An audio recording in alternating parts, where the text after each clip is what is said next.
And 1 and a 2 and a 3. Well, okay, guys, if you're listening, stand by. If you're not listening, it's okay.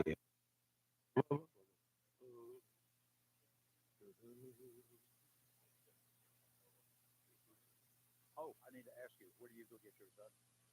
Okay.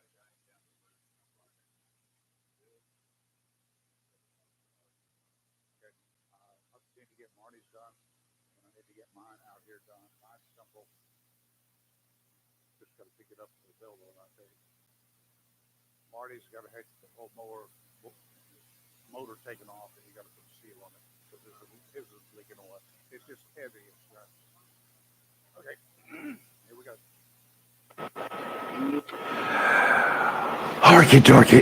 Well, you know, it's there again. Lights, explosions, trailing thunder besieged us for a couple hours yesterday. And folks, we have until September with this kind of daily threats possible. Welcome to Live and Local Real Talk on the convenience store day of the year. 7-Eleven. What? 7-Eleven. Today is the convenience store day of the year. You did not know that? It's a special day. I get it now. You didn't. Your calendar doesn't show that. Calendar, watch. You got to see how I think. You know, I've already written 7-Eleven 3 times this morning, and you still didn't get it. And I still didn't get it. Well, good morning. I'm Rayford Brown, often known as the Mean One, along with Chris Marks, one in the middle, and I'm Lee Barris. I'm the nice one. Lady Blue. Glad to have y'all with us this morning. A special guest, also known as a very special agent. Yes. Retired FBI agent John Legato is going to join us in about a half hour. So all sorts of cool things here. I mean, I'll tell you more about him when he gets here or gets close to being here. But we're going to talk about some fun stuff today after I get through with a couple of serious items with him. But okay. Yeah, there's a bunch of stuff out there in the news. First of all, there's a guy that's been a prankster, and you know me, I'm a prankster, right? And this is a guy named Willie P. Richardson, and he, I can't play this whole thing because it's too long. But Willie P. Well, let's just let it go like this and let you know. He makes a call one day. That's customer service. Yes, sir. Who is this? This is Fred in customer service. Yes, sir. I was wondering if you could help me with something. Well, I'll do what I can. Look here, I bought one of them things y'all makes that you cooks the chicken on top of, where you push a can of beer in that little wire holder and sets the chicken up on top of it, sticks the can of beer up the chicken's behind. Yeah, yeah. Well, my son had cooked the chicken on it, and it really turned out good. I mean, that meat was juicy and tender, and it just fell off the bone. It's about the best chicken I ever had in my life. I tell you what, it's fantastic. We cook them that way all the time. I'm glad you liked it. Well, let me tell you what happened. Last night, I was going to try it out myself. Yes. And I did just like my son told me to. I put that can of beer inside that place and put some barbecue rub all over the outside and the inside the chicken. And I put it away on the other side, away from the coals, just like he said to do. And I had it in a pan so the fat wouldn't drip out and start no fire. Hey, that's right. You need to put it on, not over the fire, but on the other side. Yeah, you did it right. I'm glad you liked it. Well, I must not have, because I had went back in the house to sit there and watch TV while the chicken was cooking, and I heard this big explosion. Man, it sounded like a bomb going. Oh, bomb? Yeah. I went outside, and it had blew the top off my barbecue pit, and there was pieces of chicken stuck to the ceiling of the back porch all over the screen door. Talking about all over everything. Oh, that's unreal. You must have a gas problem or something. Well, no, I had that gas problem last week, but a dose of that Pepto, and it was gone in about a day. No, I mean, nothing like this happened before. I've never even heard of that. There's nothing on there. There's nothing in that thing that can explode at all. Something must be bad wrong. Well, it sure happened to me. Is you calling me a liar? Well, no, sir. I'm not calling you a liar. I wouldn't do that, but we've just never had anything like this ever happen. Well, what y'all gonna do about it? Well, sir, I don't know what to do about it. I really don't think it's our fault. Well, I do. I've cooked hundreds of chickens on that charcoal grill, and I ain't never had one blow up till I used y'all's thing to cook with. Huh. Well, you said you put the beer can in, and then you said it away from a direct heat on the other side? Sure did. Just sure did. Just like my boy told me to. Okay. Well, how much beer did you leave in the can? Well, it was the whole can. My son told me that he used half a can, but I really likes beer, and I figured a whole can would make it, a whole lot better. Well, that shouldn't have made any difference. Well, it was a real big chicken, so I used one of them tall boys, real tall cans of beer. I mean, that hot beer went everywhere, burnt the hair off my cat that was laying on the porch. You can see his hide where the poor thing burned. It just lay around and moaning all day, Sorry, I don't want to offend you, but if you mind if I ask you a question? I mean, it may sound kind of stupid, but no, you ain't gonna offend me. You seem like a nice fella. Go ahead and ask me whatever you want to. I just want to get this figured out. Well, I know it's kind of a stupid question, but you did open the beer can first, didn't you? Ooh. Well, no, my boy didn't say nothing about opening the can. Willie P is the funniest prankster in the world. I used to listen to him. He's done stuff like that forever and ever and ever, and it never gets old. And the people that he punks like that, they get the biggest kick out of it. Well, he sounds so serious. Oh, he never strays. No, He never strays. No, he's just totally hilarious. So I just thought some of you newcomers and you are young folks out there who may never have even heard of Willie P. Richardson, Google him one day and just take a look see. Anyway, that's my kind of funny stuff for the day. What do you think? I think you did well. You did well. Go, and if they want to get some in particular that are pretty funny, is the one sneaker person. They only need one sneaker, but they sell them in pairs. So yeah. I've heard that one. That one and calling a funeral home because the body's in a freezer. They just want to make arrangements for the burial. Yeah. I remember that one. Yeah. Yes. There are all sorts of things out there. Yes. So if you need a laugh, and we all need to laugh. We really do. Some of it is corny as crap, but I don't care. It's funny. That was a good one. You brought back memories from the past with Willie P. Oh my gosh, we used to listen to him all the time. So anyway, it's you've got to have laughter. And you know what I like about him is good, clean fun. Yeah. And nowadays you listen to a lot of your comedians and they get kind of raunchy out there, but not Willie P. He's just good, clean fun. He's just a good old boy, and there we go. Yes. So, I had my fun last night. Three telemarketers. Oh, really? Three different Tell them to call telemarketers. back in the morning and give them this number. Right. I like to do those live. The first one is because I was doing automated. They were calling an automated thing. Thank you for calling Chris's mortuary. To order a plot, press 1. To order a headstone, press 2. To find out where your dead body is, press 3. They hang up. And then there's the famous, John would like this one, and that is calling a crime scene. Yeah. The first time I heard that, the guy was he answered it. He was a detective, and he went off and put the microphone away from it. Hey, I got one on the line here that he knows this man. I'm trying to find out when he was here when he last saw it. So kind of keep it down or whatever. Yeah. And then he goes on like he's the detective again. Yeah. And let me get your name, sir. And he said, he went on for 5 minutes with this board. I just gonna hang up. No. Don't you hang up. We've already know who you are, and we got somebody en route to your location right now. Yep. Because we want to talk to you. Oh God. Or when they're calling and it says high risk spam, I just answered like Federal Bureau of Investigation. Click. I mean, someday we're gonna get in trouble over that. I just like answering agency. Can I help you? Yes. I've got to remember that one. I can never remember the agency. Applies to everybody, Yeah. right? Federal Aviation Administration. I talked to some whatever. agents. Mhm. Could be agents, could be insurance agents. And the one that I used to do when they were calling live, and they would always call during the dinner hour. I said, hold on just a minute. Could I get your home number? Oh, I can't give that to you. Why? You've got mine. Why can't I have yours?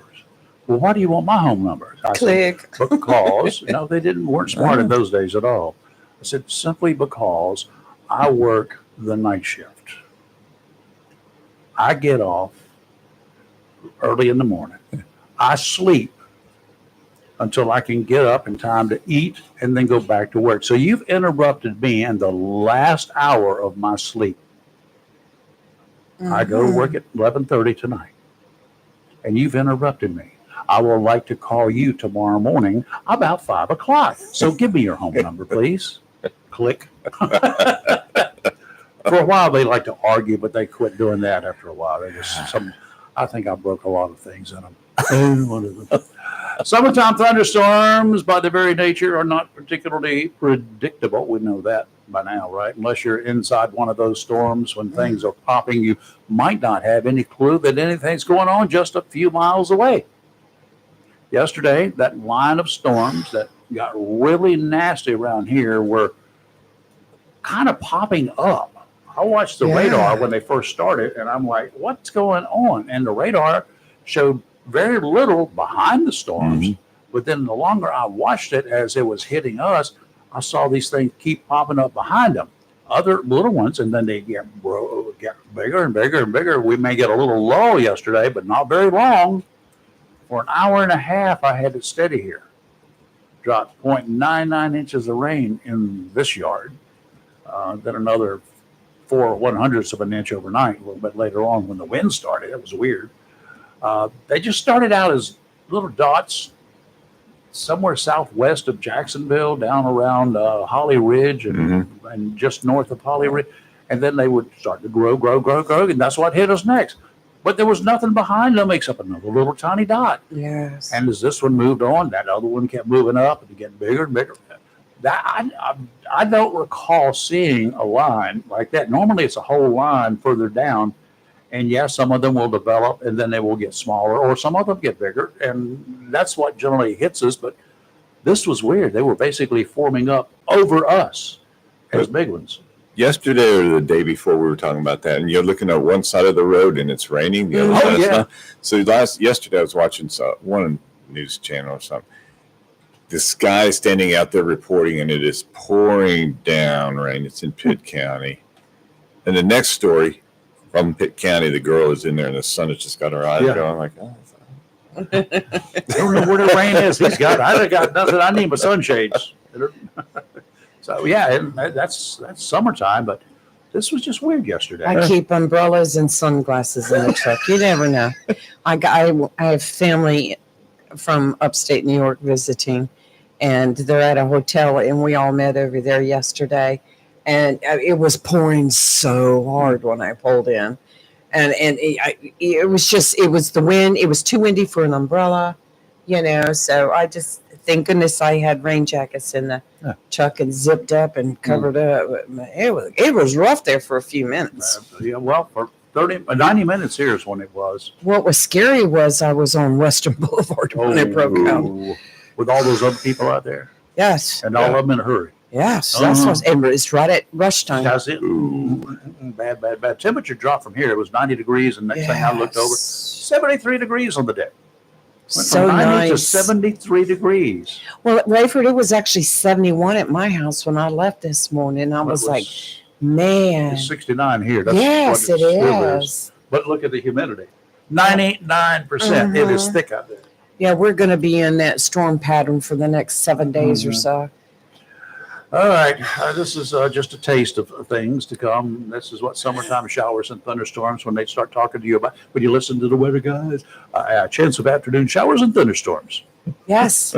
It's That means it might That's not. a recorded comment. That Yes. same comment's been used by the meteorologists. They just cut to a And it's either going to be recording. partly sunny or partly cloudy. Yeah. And would you help me out with a definition and explanation of what that means? No, because I've asked you many of a time, what's the difference? Well, I get asked the same thing. What is heavy rain?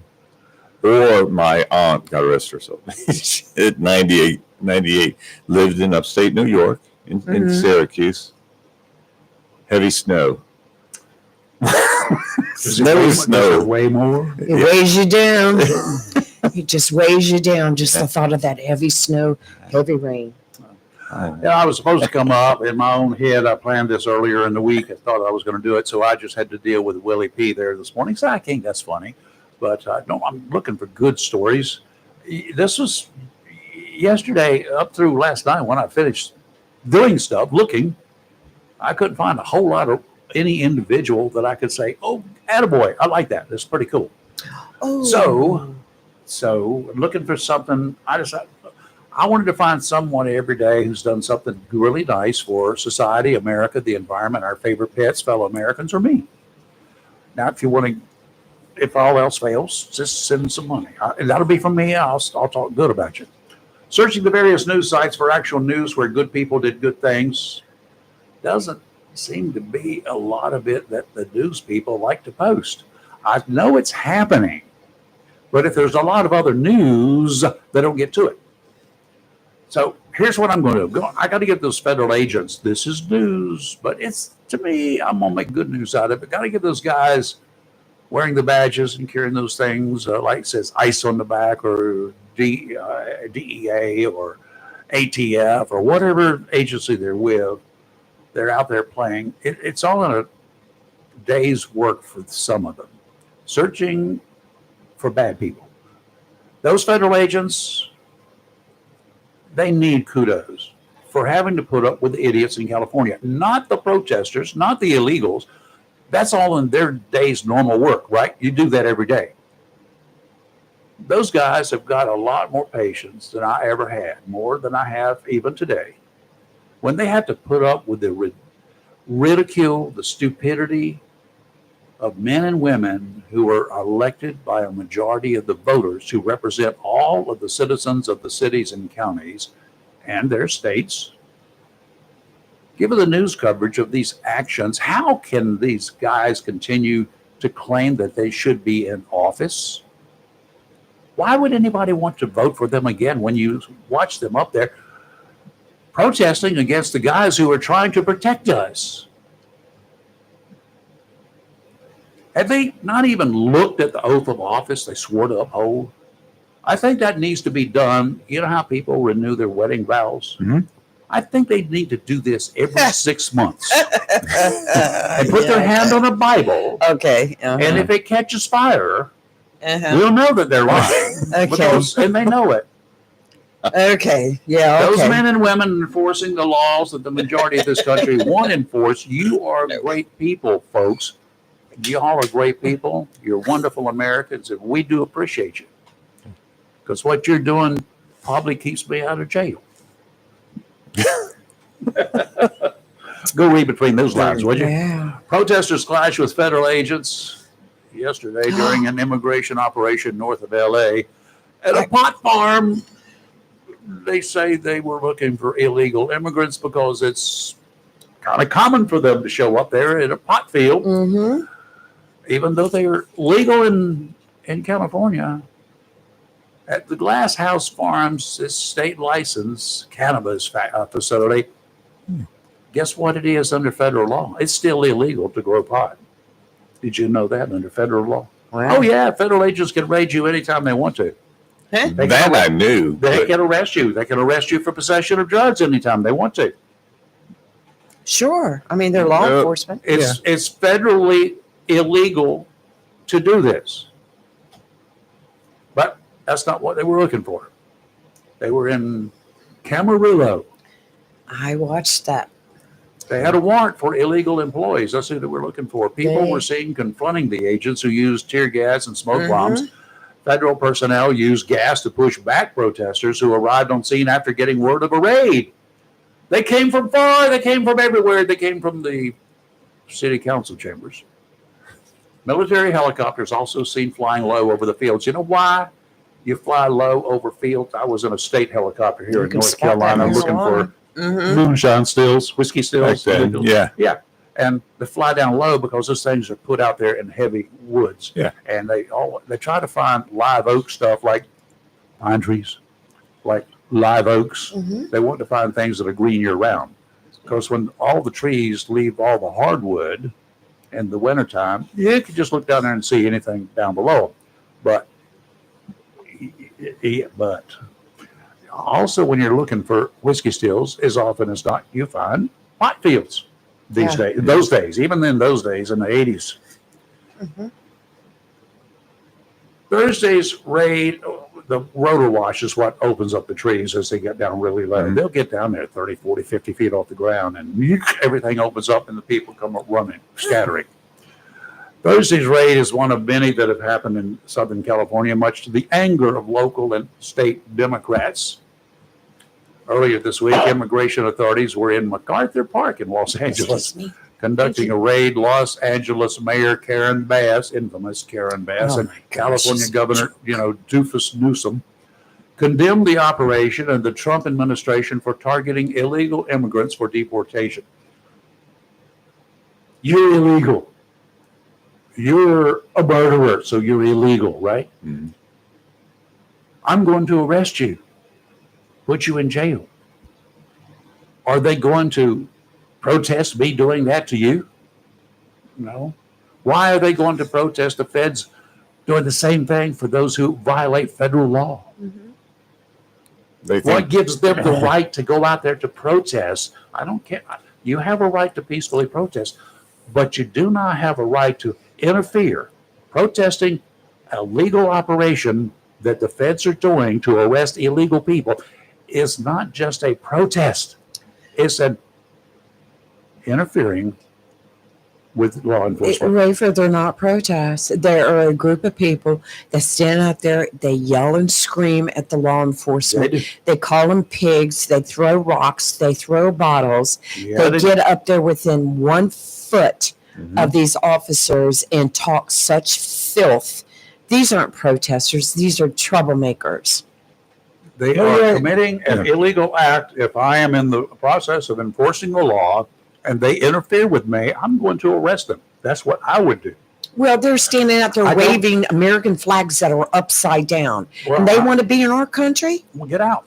They can't even respect the flag? I don't care about that. That Get makes out. me so mad. Get out. but those ICE agents, all of the law enforcement, they have a job to do. They're hired to do it. We pay them to do it, and That's I right. want them to do it. If they don't do it, they go make me mad. But what patience they have, because they're still That's what I are said. trying to avoid to deal with the Yes. we don't want to call them protesters, call them what Right. they are, troublemakers, trying to avoid every way possible not to Thugs. do this. They are thugs.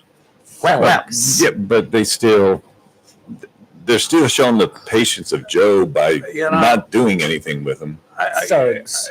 trying to do what they're supposed to They're do. holding back, and they're and that's to me, that's interfering. If you It's interfering. Okay, let's do a little bit of weather. Yes, do we have some a weather. special guest in here. Yes. He's a very special friend of mine who's a very special agent. He keeps No, me out he's of my very special friend. trouble. He's my friend. My friend first. Well, I haven't met him How do officially you yet. know? You will. Okay, very so shortly. I will. Yeah. On one hand, the weather guys are predicting unsettled weather. That's what they're calling it, and giving us a decent-looking marine forecast for the weekend. How do you predict unsettled weather and say the marine forecast is looking good? There's a contradiction here somewhere. Thunderstorms likely today again. Only a slim chance of showers Saturday and Sunday. It says offshore today. Winds out of the southwest 10 to 15 knots. Seas 3 to 4 feet every 6 seconds. Sounds and rivers a moderate chop. Showers likely. A chance of thunderstorms in the morning. Then thunderstorms likely in the afternoon. That's a possibility again. Westerly winds tomorrow 5 to 10, becoming southwesterly in the afternoon. Seas 3 to 4 feet.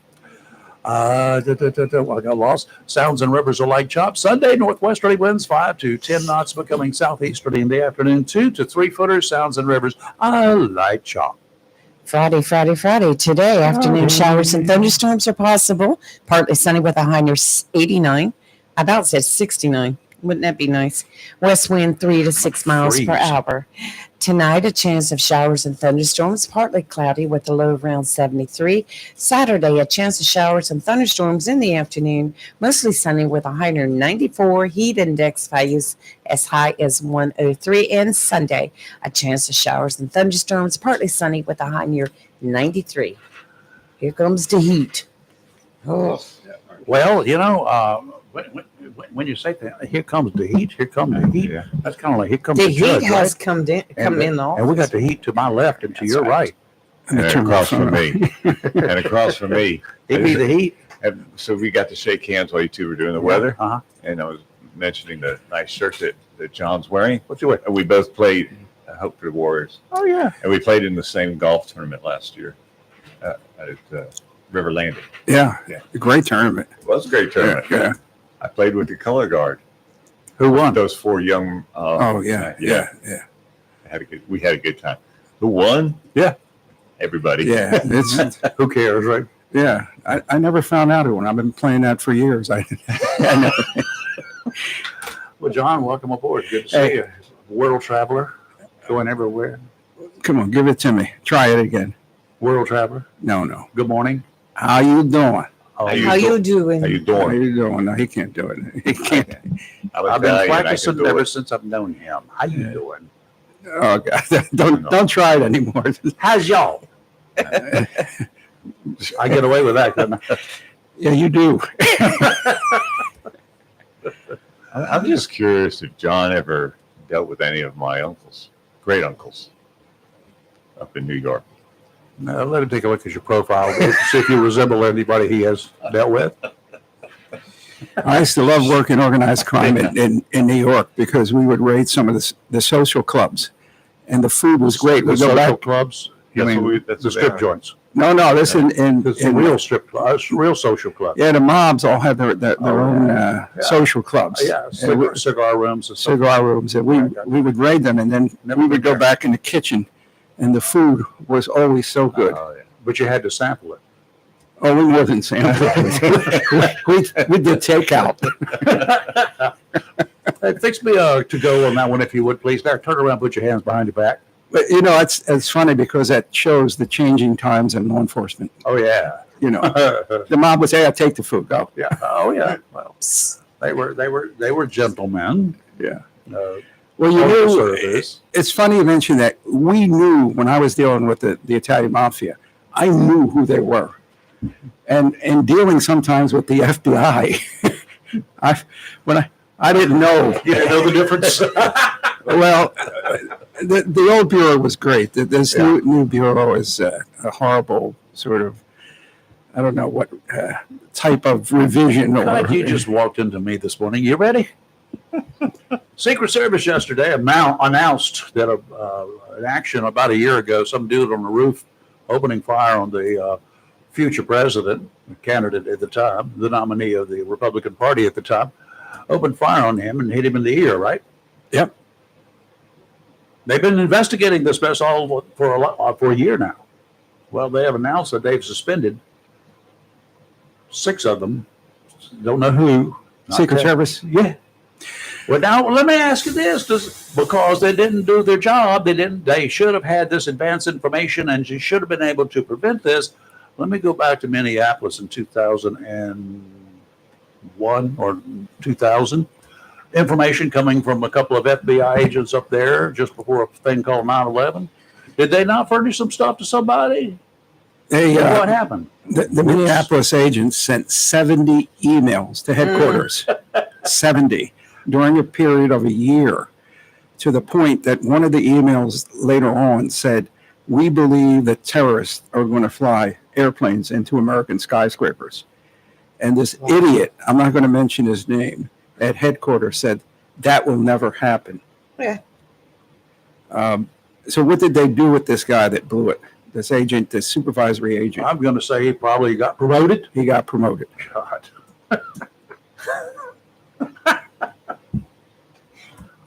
When a North Carolina highway patrolman back in the day, I'm not sure how they're working it today, gets in because he is assigned to a county or maybe 2, right?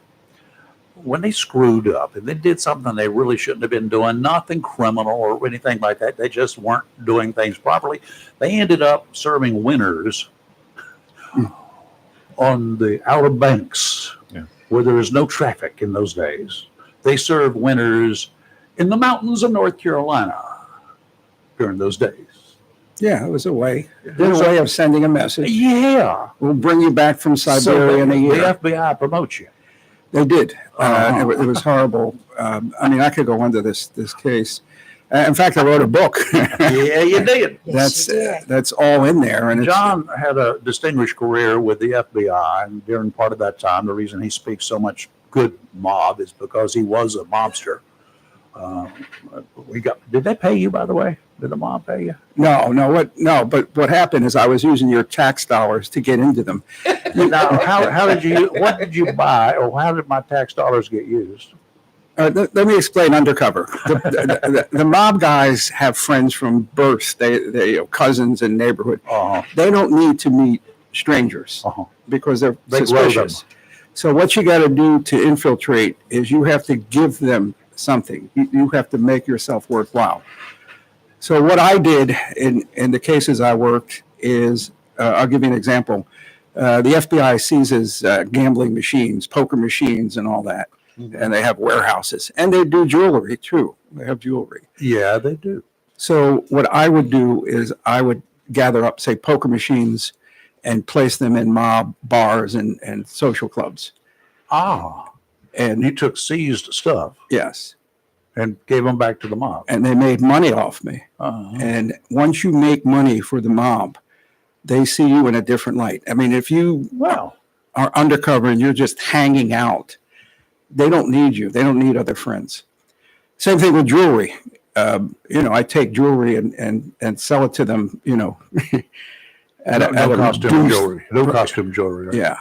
No, real stuff. They know the difference. Yeah, you bet.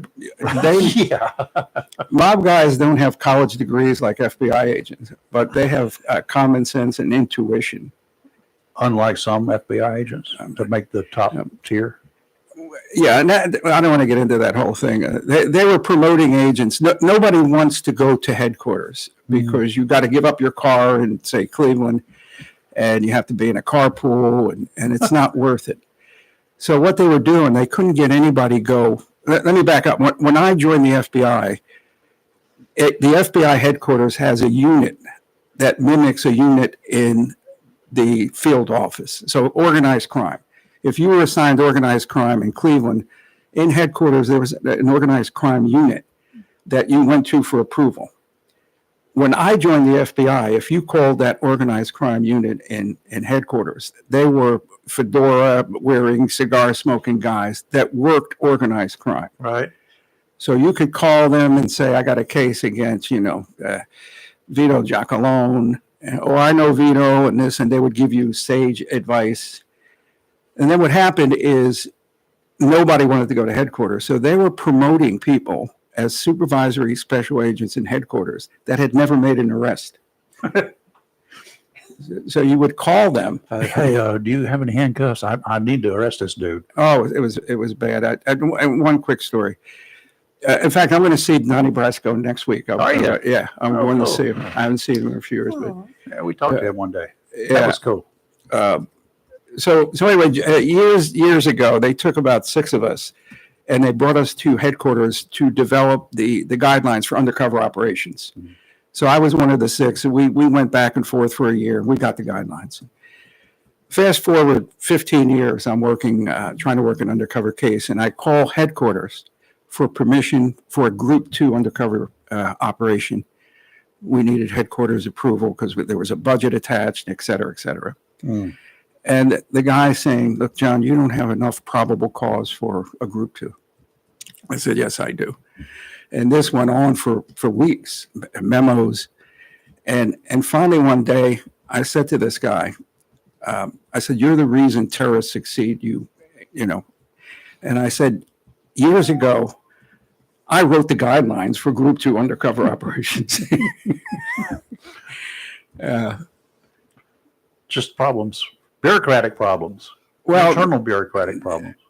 In the book I wrote about 4 years ago, I said they could get rid of 80% of headquarter personnel. And I think that's what the FBI director is trying to do. Mm-hmm. They're just there. What do you think of Patel? I don't follow him, but I like him because he's doing the things that need to be done. Mm-hmm. They got too many people in headquarters, and when you promote somebody into a supervisor's position, they feel they have to do something. And do you know what they do? Nothing. They obstruct the field. Obstructionist. They're obstructionists. Mm-hmm. Yeah. Okay. Now, let's move forward before I get into the fun stuff that I want to talk to you about. That's your show, especially for editors. But right now, Mr. Comey and his counterpart over at the Central Intelligence Agency, the chief spook that was over there, Mr. Brennan, they're being investigated by the FBI. Anything gonna come of that? Is there anything there to come of it? You wrote the book. I wrote the book. Yeah, there's a lot there. Let's take Comey, for example. The Comey gang is what I'm referring to here. Comey suspects Trump of obstruction. He gets an appointment with him. He goes in and he interviews Trump, trying to get him to say the words or the proof for obstruction. Now, this was when Trump was president. Yep. First time. Yep. So and this is Comey stating this. This isn't me, imagining it. So he goes out and he writes what's called a 302, which are investigative reports, based on the conversation he had with Trump. That is an investigative document. What does he do with that document? Who does he give it to? His buddy from Columbia Law School or something. Uh-huh. And what does he ask this buddy to do? Find evidence to prove what I'm saying. No, he said leak it to the New York Times. Oh, is that what he did? He leaked it to the New York. Do you remember that? Yep, that's what it was. All right. Had I taken an investigative document and leaked it to the Times, I'd be in jail. Because Comey lied under oath repeatedly, and so did Brennan. The only issue I have, and I don't know that I didn't follow this, is the statute of limitations. It's more than 5 years, so I don't know how they're going to get around that. Comey was acting like is what you keep calling brick agents, the guys out there in the field that are actually doing the work. They walk the bricks. Yes. They walk the pavement. They know what to do, right? How many cases did Comey work on before he went to see the president and the United States to see if I could prove that he was guilty of doing something? How many cases did he work on? Let's get into this. Every FBI director, from Hoover on, was an attorney. Mm-hmm. Only two had any law enforcement. Kelly was an agent, and Louis Freeh was an agent for 5 years. They are, and all of them were Justice Department attorneys. Mm-hmm. Who's in charge of the Justice Department is the Attorney General, who works for, who owes his loyalty to, and this goes for Republicans as well. Like John Mitchell and Nixon were buddies; they were drinking buddies.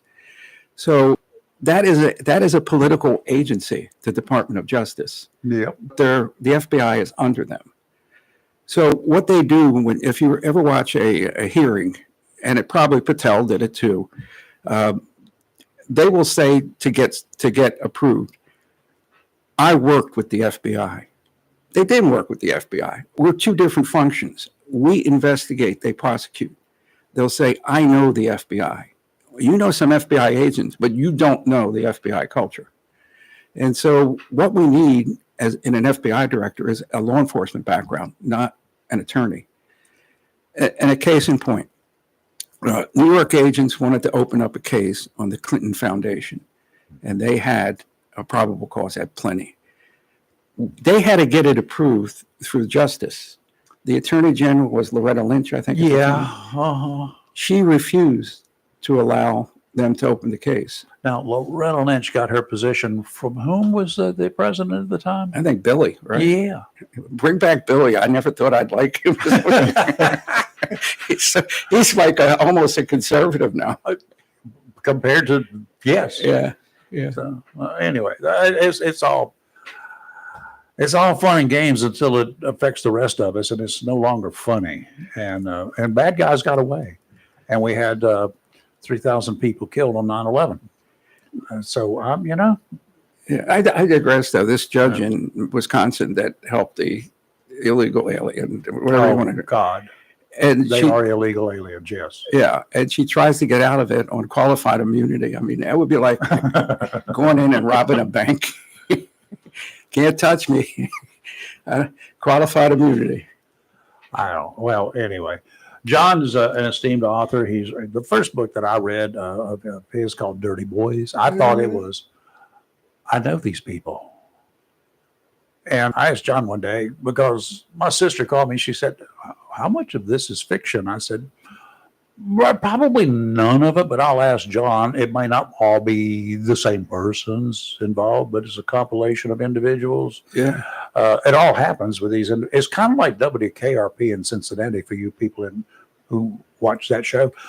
I've known every one of those individuals at some point in time. He worked radio. He has too. So, Dr. Fever. oh, yeah. So, I've known every one of those characters in your book at some point in time. Yeah, they At were. some level. The guy that choked out, the agent that choked out the supervisor. That was the guy that turned down all the Minnesota agents' requests for a FISA warrant. Yeah, that happened. The choker and the chokee were very close when they had his hands on his neck. Oh, yeah, right. God. Would you do it again? Choked my supervisor. In a New York minute. Would you do the bureau routine again? Oh, I love the Bureau. I I love figured you them. I love the Marine Corps. I was in the Marine Corps in the 60s. I love the Bureau. What a fine. You look at the FBI when I joined, I had people say, I never met an FBI agent. Our reputation was so good. Yeah. And it is a little bit Everybody soiled looked now. up to you. Yeah. Oh, God knows. It was, and I've had some really good friends. Of course, one of them came down in the middle of the night one night because we'd first gotten a pen machine at the police department at about 2 or 3 o'clock in the morning. None of us was certified on it. They didn't require it. But we had these wanted posters up there on the wall. So I punched in Patty Hearst, and he was awake in the middle of the night to come down and find out what in the Sam Hill. That's when we found out everything we did was being monitored. Whoops. Yeah. Oops. So I didn't do that anymore. I left that to other people. Good for you. Yeah. I'm not going to be stupid twice. Well, I don't know about that, but go Yeah, ahead. well, it's the same thing. But you know what? That's like confession. We all commit sins and we keep committing the same sins until Yeah. a priest I finds, usually try to find a new one. well, we're getting old. Repeat offenders are, for the same offense, they'll you on the second time around. But now at our age, like we're going to do something bad and we say, no, I'm going to take a nap. Yeah, that's pretty much it. True. Well, I keep looking around at my age. I say, life is not that much of an incentive not to do something anymore, is it? I just touched on a nerve. It's gone for more than three hots and a cot. It has. I mean, they haven't not been in it to be in it, but to see the operations and that's why a lot of them, when they come up in front of the judge and they're coming from the jail to face the other charges, and the judge says, you got 3 months or restitution. I'll take the 3 months. Oh yeah. Well, that's one and done. Yeah. Probation, they keep on going. They know they're going to get out. If they get out on probation, a lot of these guys know that they cannot behave. Yeah. And so then they're just going to double whatever they got the first time around if the judge does what the judge should do. Unfortunately, these days, they'll put them on probation again. Terrible. Same probation. For violating a crime that you were on, that you committed, that you were in jail in the first place. I'll give you probation again. No. You go away. See, you wouldn't want to be you. Be bye. No, that's it. John is an author. He's written a number of books. Just look up Ligato, Ligato, and just start reading them from one end to the other, because you will spend some quality time, and you will, like, eyebrows will raise in the middle of the night. You might hear things knocking at the door, but that are not there. There's some things that are kind of interesting that will just put you on the edge of your seat from time to time. And most of it is going to be funny as crap.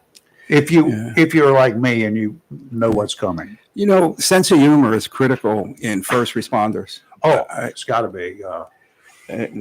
These homicide cops that, I don't know. I don't want to get into what they, but you have to have a sense of humor. In the Marine Corps too, you have to have a sense of humor, and it borders on bad, the sense of humor.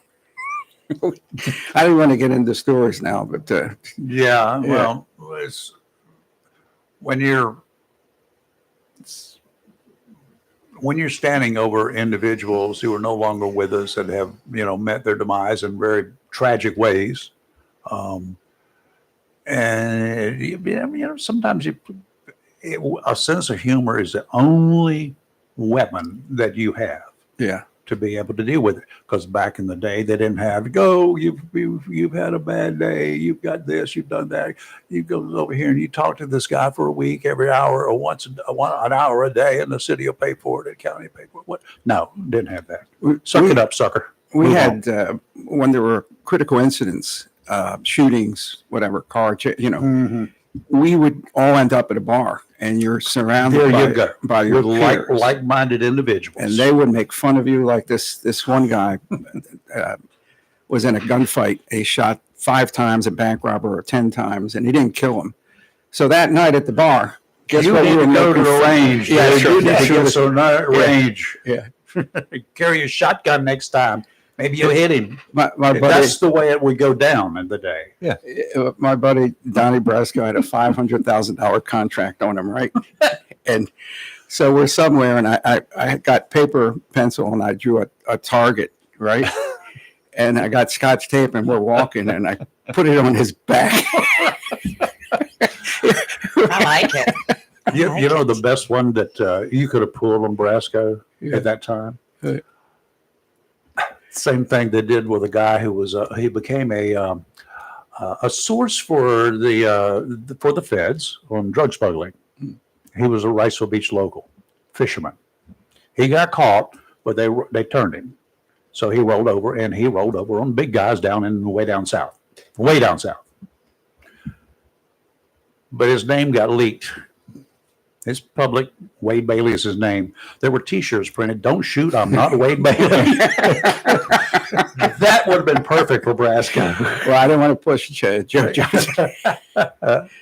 Oh, God. He was amazing. We in the latter part of our careers, because we were undercover so long, they made us diplomatic trainers or something, and they sent us to Russia 5 times, Estonia, Budapest.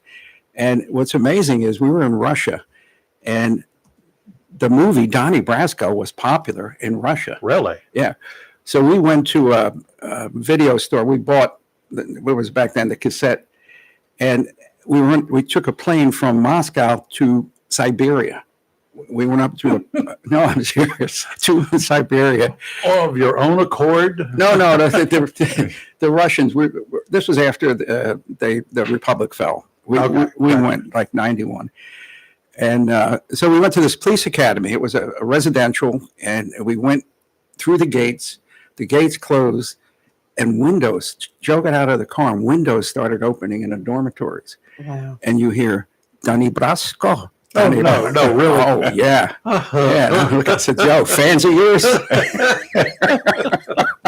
God. Oh, what a mess. But Could you, for a lot of people are questioning now, who is Donnie Brasco? If you could explain that to the listening that's a fake audience. name, but it's okay. Yeah. There are 2. They did a survey on the 2 most recognizable names in the FBI. Mhm. Number 1 was J. Edgar Hoover. Number 2 was Donnie Brasco. Yeah. Joe Pistone, Special Agent Pistone, went undercover with the Colombo mob for 6 years as Donnie Brasco, and they made a movie, which is actually a cult movie. Uh-huh. I mean, It's a great movie. yeah, Mhm. You have to have a little sick sense of humor, but I do. yeah. Well, Joe asks me all the time my favorite mob movie, and I always say Donnie Brasco, but I like The Godfather and Goodfellas, Yeah. Good ones. but I can't tell him that. I'm going to see him next week, so I hope he didn't listen. Oh, my God. Yeah. All right. Well, if you wake up with a horse head in next to your bed, you'll know. No, listen, let me tell you something. During those years abroad, we got into, we were, I'll just give you one quick story. And this is in his books. We got hammered by the State Department and the FBI. You're going to Russia right after, Gorbachev broke up the Union. Do not cause an international incident. They're talking to you about that? Oh, they're talking to me. Wonder why they'd be talking to you No, about that. they hammered that home. This is you're going to. So we're in a bar. Oh gosh. Don't cause an incident and already they're in the bar. No, you had to go somewhere. So now you have to understand Russia. The new Russians and the younger Russians, even back then, the younger ones liked Americans. But the older ones hated us. So we're in this bar, and I'm against the wall, and next to me is our interpreter, and in the aisle is Joe, and he's sitting down. So these 4 Russian guys listening to us talk in English, and they come over. They are tear ass, and one is standing. Joe's sitting down, standing above Joe, and he's he's talking in Russian, and I turned to the interpreter. I said, "What's he saying?" He said, "Your mothers are pig wars." I said, "Oh." So the guy I'm watching, and the guy, this is in 2 of Joe's books. So the guy is standing over, he's drunk, and he's doing this to Joe. Oh, yeah. So I got up, I punched him in the nose. And one other guy came over, and Joe punched him, and we ran out. Oh, yeah. I mean, fast. Your interpreter, hey, you might want to try to keep up with us. Things going to go bad in there. But anyway, and laughing later on, but we would have called it an international incident. Yeah, you could have. Yeah. If they'd known. Holy moly. You had to search your rooms too when you were over there in Russia. They knew you were there. They knew who you were. You weren't undercover. But you knew your rooms were bugged, right? If we had 2 KGB agents in New York City, we'd have helicopters up. We'd have their rooms bugged. We knew they were, they had our rooms bugged. They searched them every day. So I would go into Joe's room and I'd say, "Joe, who's got the plutonium?" and we had minders.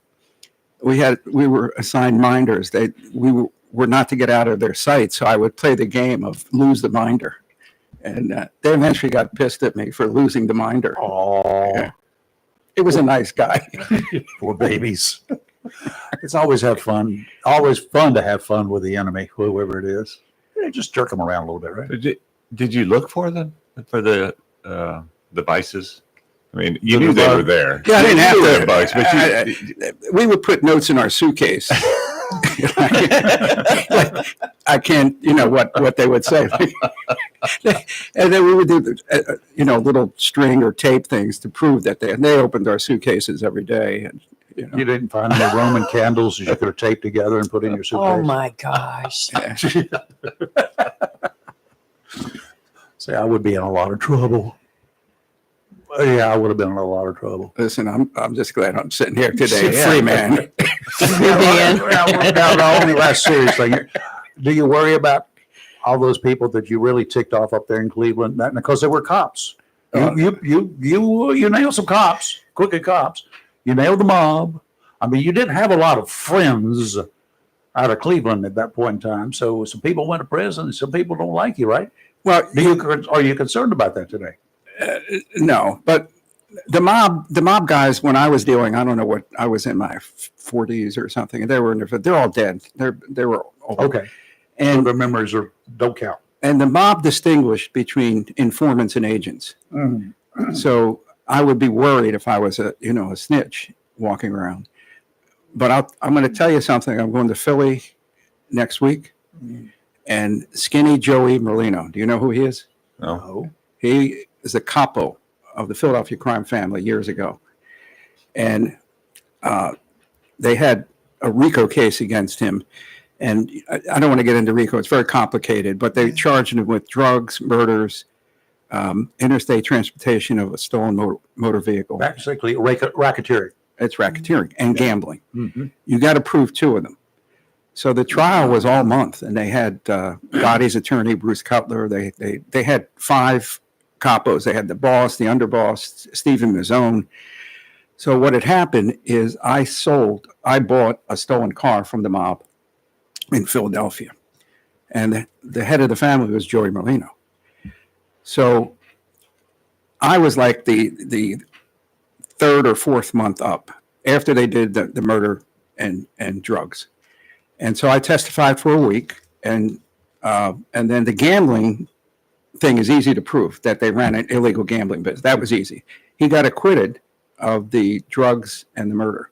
Really? He got convicted of the car with me and gambling. He got 9 years. For selling a stolen car. Well, it was RICO. No, he didn't get charged with selling. See, that's the thing with RICO. Really? Okay. He did not get charged for the ITSMB. He got charged with RICO is a separate charge. Right. Right. So it's RICO-murder, but you get convicted of the crime of RICO, which is separate. Mhm. And the car is just the predicate act. Got it. Yeah. So while they were doing that, I was getting these things, guns to their head, looking at me. And everything. So if you're listening, Joey opened up a cheesesteak place in South Philly. I'm coming to buy a cheesesteak from you. Skinny Joey Merlino's. You can look it up in South Philly. I'll be there next week, Joey. Right, Do you need some assistance for your backside? My sister's coming. Well, there you go. You don't want to mess with my sister. Sisters are special. No, does she need any hardware? Knife and fork. She prays a lot. No, I'm going to go buy a cheesesteak from. No, I don't. He won't remember. I've changed. She changed. But what I'm going to try to do is take a photo if he's there. Of the two of you together? Of the two of us. And he'll take a photo if I'm just a customer. And of course, if he asks me my name, I'm going to say Rayford. Rayford Brown. Not that we've ever done anything like that. Jerry Reed, may you rest in peace. We never use your name like that.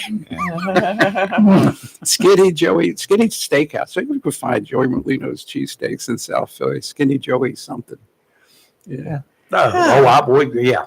Philadelphia. Okay. I haven't been there in years. So if you'd like to ask a question, can I ask if the listeners have a question within reason? You'll take it? A question. Yeah, sure. 910-333-0139 to ask a famous writer. As famous as you can get for being undercover and doing what you Now, did. for all you guys who are young Marines out there, I hope there in Paris Island or wherever you went to school, that you at some point in time studied something that occurred in 1968 for an entire month. I mean, John said he enjoyed the Marine Corps. It probably might be 30 days there. You may have been questioning your sanity for a while, though they're around Way City. Yeah, Way City, chaos. Yeah. Also known as the Tet Offensive. Yeah.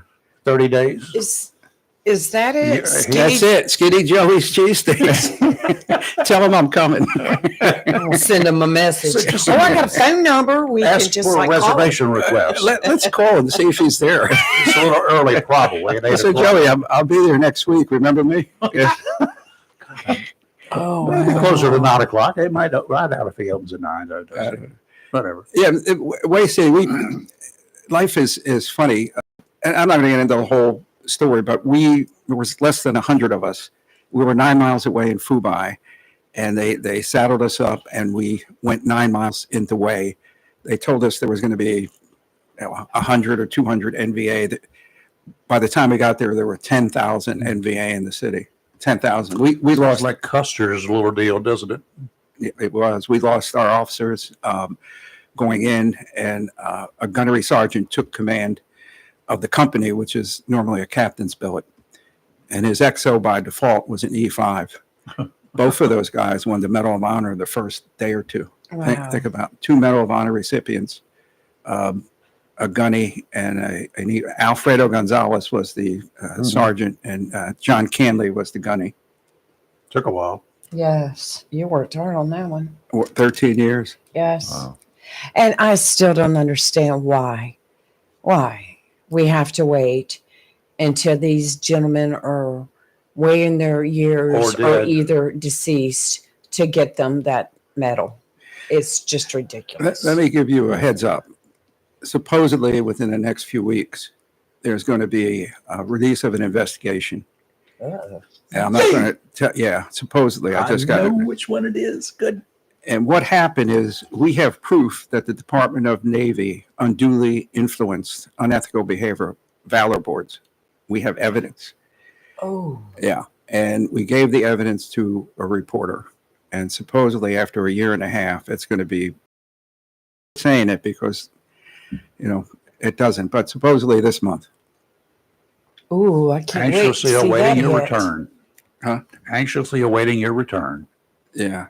Yeah. I mean, they should be ashamed of themselves. I mean, I agree. and they admitted it. They had what They happened is, stupidly admitted it. well, we presented them with the evidence, and they came back, and the Secretary of the Navy, Carlos Del Toro, who I call Jabba the Hutt. But anyway, he admitted in writing that the president of his Valor Board unduly influenced, screwed up the integrity of the Valor Board system, et cetera, et cetera. So then they admitted it. Get the monkey off my back. I'll blame somebody, right? Anyway. What gets me is it's no sweat off their backs. It's their egos. But It's their power hungry mania. it has nothing to do with them. What these men went through back then. It's not costing them anything. But why? Control. He accused a Medal of Honor recipient, a major general, of falsifying documents. Oh, Yeah. And that was the start. So there's a couple congressmen we're in touch with that are very angry about that. Mm. Yeah, we'll see. Have you had any dealings with Pete yet? Indirect, we have. The congressman in Philadelphia is friends with him. And we have a third party. We're talking about the Pete Hedgestaff. Yeah. We'll see. I don't believe anything. I'm so disillusioned with Yeah. government, even. Oh, well, yeah. I've reached out and I don't get response, and I get really irritated because it's people that I know that I reach out to and I don't get any response. They're petrified of this. I had It should an be. Epic reporter, was a conservative thing. Went about 7 months. We're publishing. Joy. We're publishing, and I get a call back saying that my editor won't let me. And then I was friends with Richard Greenberg, NBC News vice president. Richard and I were friends when I was in New York, and he hooked me up with the Pentagon reporter for NBC. Same thing. This is great. This is great. This is great. And then my boss won't let me publish it. Oh, Yeah. darn. Joy to the world. How are you? You have a question or comment? Good morning. Good morning, Mr. Legato. Good morning, Rayford. Good morning, Lee. Good morning. Who is that? Chris Mark. Yes, ma'am. Hey, Joy. Hey, Hope Joe. everyone's well. I just wanted to say thank you so much, Rayford, for having people like Mr. Legato on your show. He twisted my arm. I remember months and months and months ago when he predicted and what he said about the FBI, and he was so spot on. I can see now why he has been a wonderful FBI agent, and I appreciate his service.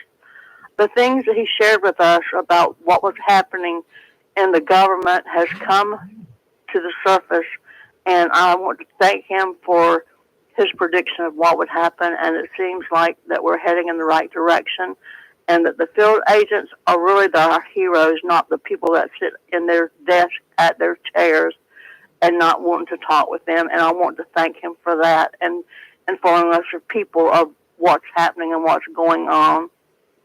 He has proven beyond a shadow of doubt what he said was true.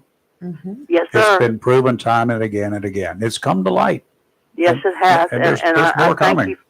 Yes, I really appreciate him. I love when he's on there. I love his stories. Job of the Hut sounds like he must have liked a lot of coffee. He must have liked a lot of coffee or something. I don't know.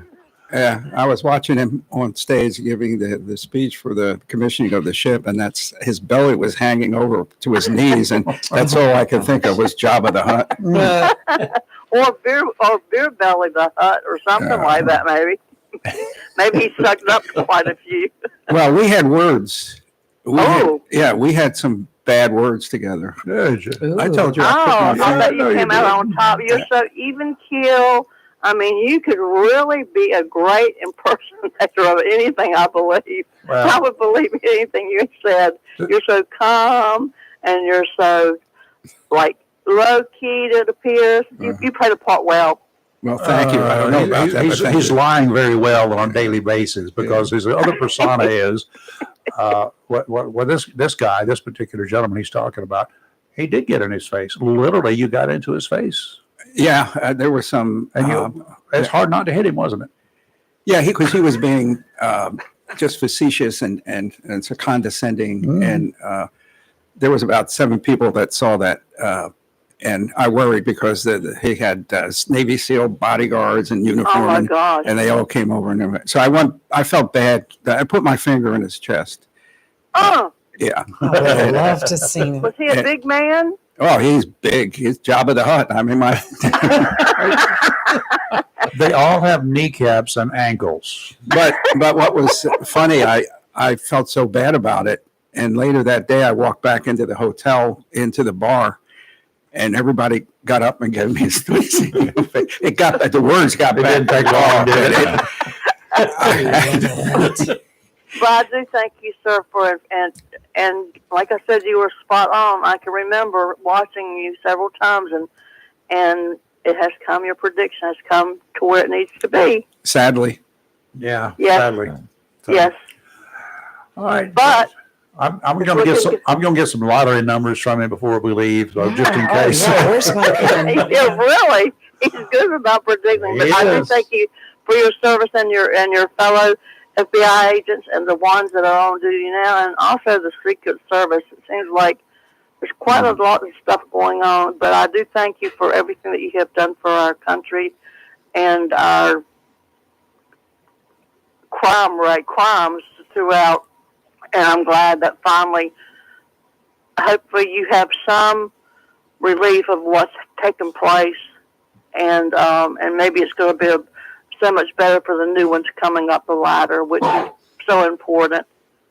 Well, much appreciated, the kind words. I do appreciate them. Joey, thank Yes, you. sir. The best Yes, weekend. sir. Thank you, Joey. Take care, Donnie. He went fishing a couple weeks ago. It was too warm. The fish were jumping out of the water. They wouldn't stay in. They're looking for his ice box, I'm sure. Yeah, I got that. Thank you. Yeah. And it's on the river down there this time of year. Sometimes the fish are about half cooked when you catch Oh, them. yes. That's the bad thing. Okay, let's go funny for a minute. All right. That's Frauditors, one of your favorite subjects apparently on your podcast these days, because I've looked at every one of them. Every time you pop a new one up, I'm right there. Isn't it frustrating? It is like, frustrating. first of all, what's a frauditor? And did you coin that word? No, that was there before me. It's clever. These are the origins are cop watchers in California, like, I don't know, 20, 30 years ago. What they would do is they would go out with cameras and try to find police misbehaving, but they did it at a distance. They didn't interject themselves into the traffic stop or the arrest, and it morphed into this thing where these people go out with cameras and they get in cops' faces and they curse them and they refuse to Try to provoke them. Oh, they do. Mhm. Oh, it provokes me just watching it. It doesn't get you, but No. here's the problem.